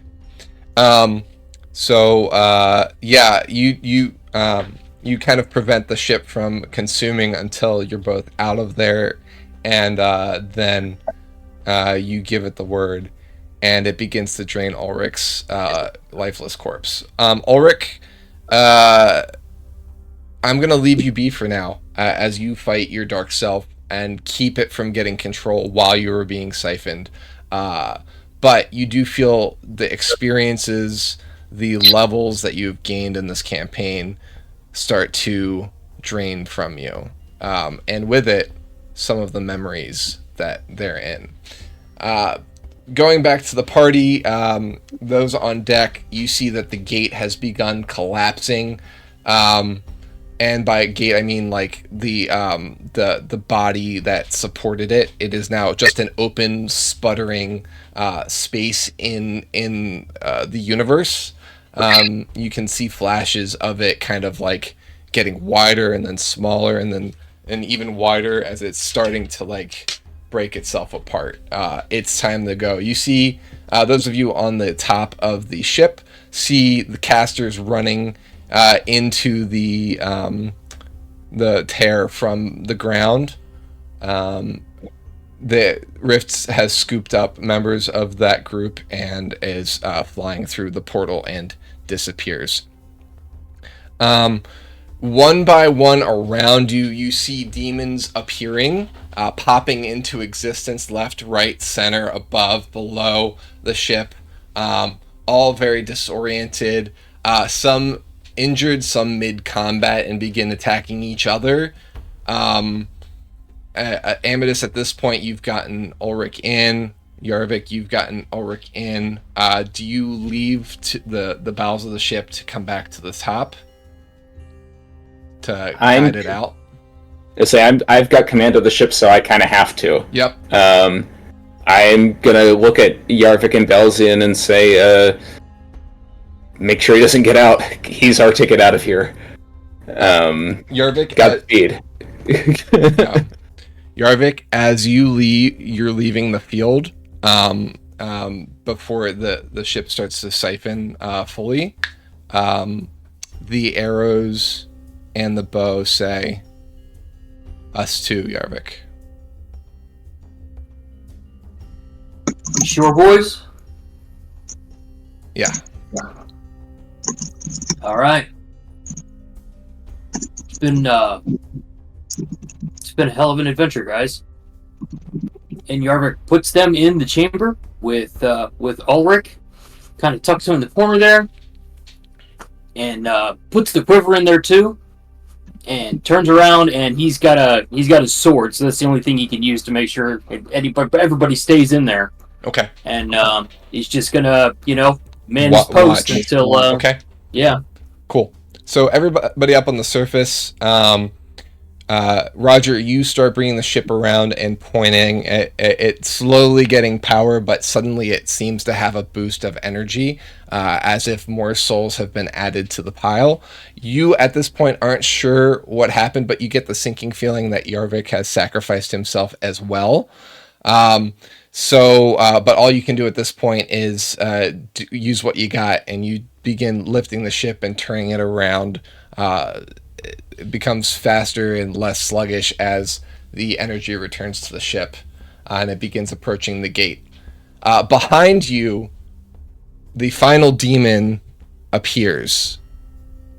Orcus, Null, appears and lands to the ground. It seems like he had been mid-flight when he was taken. Orcus seems to have been in the midst of war, his sword drawn, his flail in his other hand, and he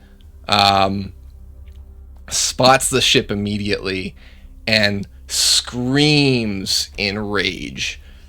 You see the lifeless body of Cordelia in his hand, and he squeezes it shut and dusts her away. She seemed to have already been dead at this point, but he just, in his rage, destroys her completely, and the ship begins entering the rift, the tear, and the party. Those of you on top, is there anything you'd like to do before you disappear from the abyss? Zippo screams an abyssal back at Orcus. Next time, be stronger, loser.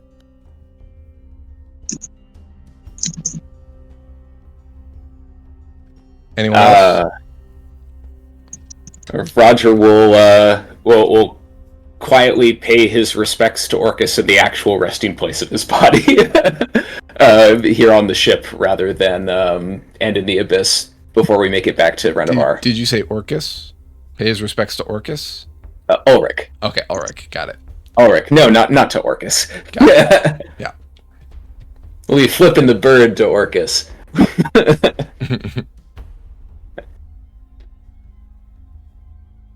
All right. Any Belzian? Now, Belzian's down by the energy chamber, Oh, you giving are some too? prayers. Okay. All right. Okay. With that being said, the ship disappears through the gate, and the gate shudders, gutters out, and disappears. The wall on the other side has vanished, and you see it is a clear day. The crater filled with corpses, blood, and debris from the battle, but there's not a demon in sight. People are recovering down below.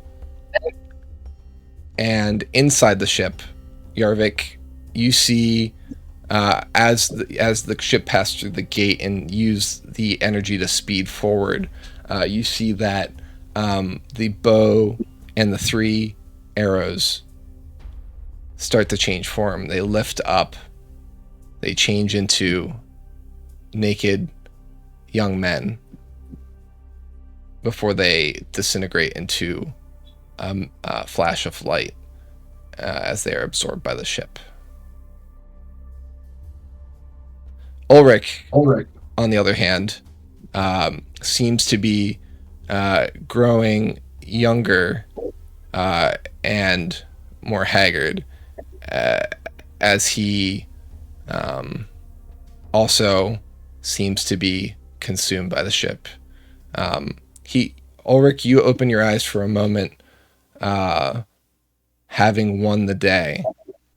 Your humanity has won, but at the cost of the rest of you.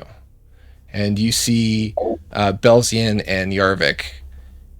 You have a chance to say one word or one sentence before you go.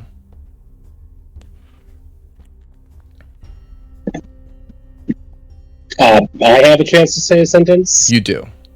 Okay.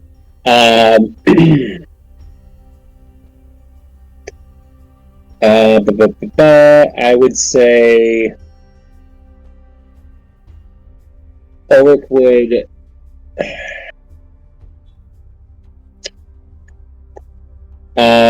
probably say something to the effect of just keep Seregen safe and leave it at that. Okay.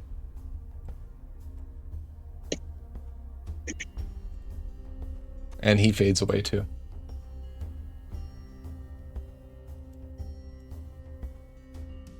The fight is won.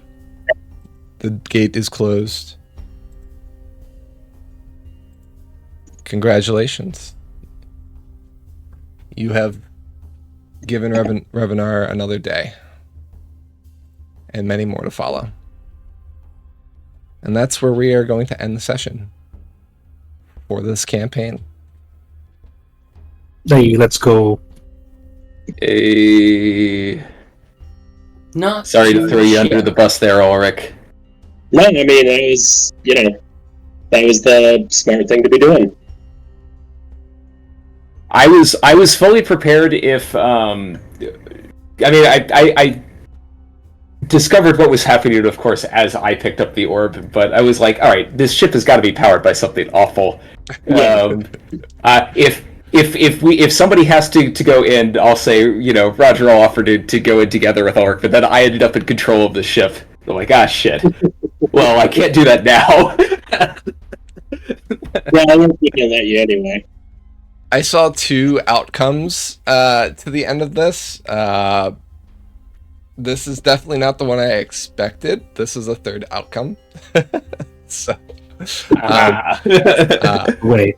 but we can talk about that at some point in the future. We are planning on maybe coming back for one final session to talk about the campaign and the 4 years we spent in it and whatnot. I have a exit interview created for each of you to fill out about the campaign with several questions in a survey, just to get feedback on what you liked, didn't like, and things like that on the campaign. But ultimately, thank you so much, all 5 of you, for what one of the most unique playthroughs of this campaign I've ever had a witness for. You've kept me on my toes. I've created so much new content from the actions that you've done, and you always made me have to think outside the box, because you certainly did. So round of applause to you 5 for an awesome campaign. And I don't think we have enough time to really do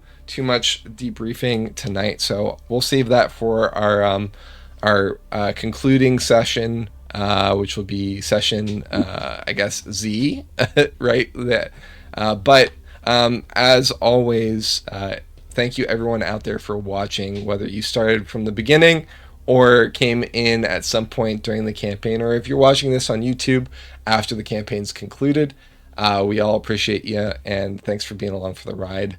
We'll see you when we see you. There may be a campaign 2 at some point, but for now, may the 12 bless you, and have a great one.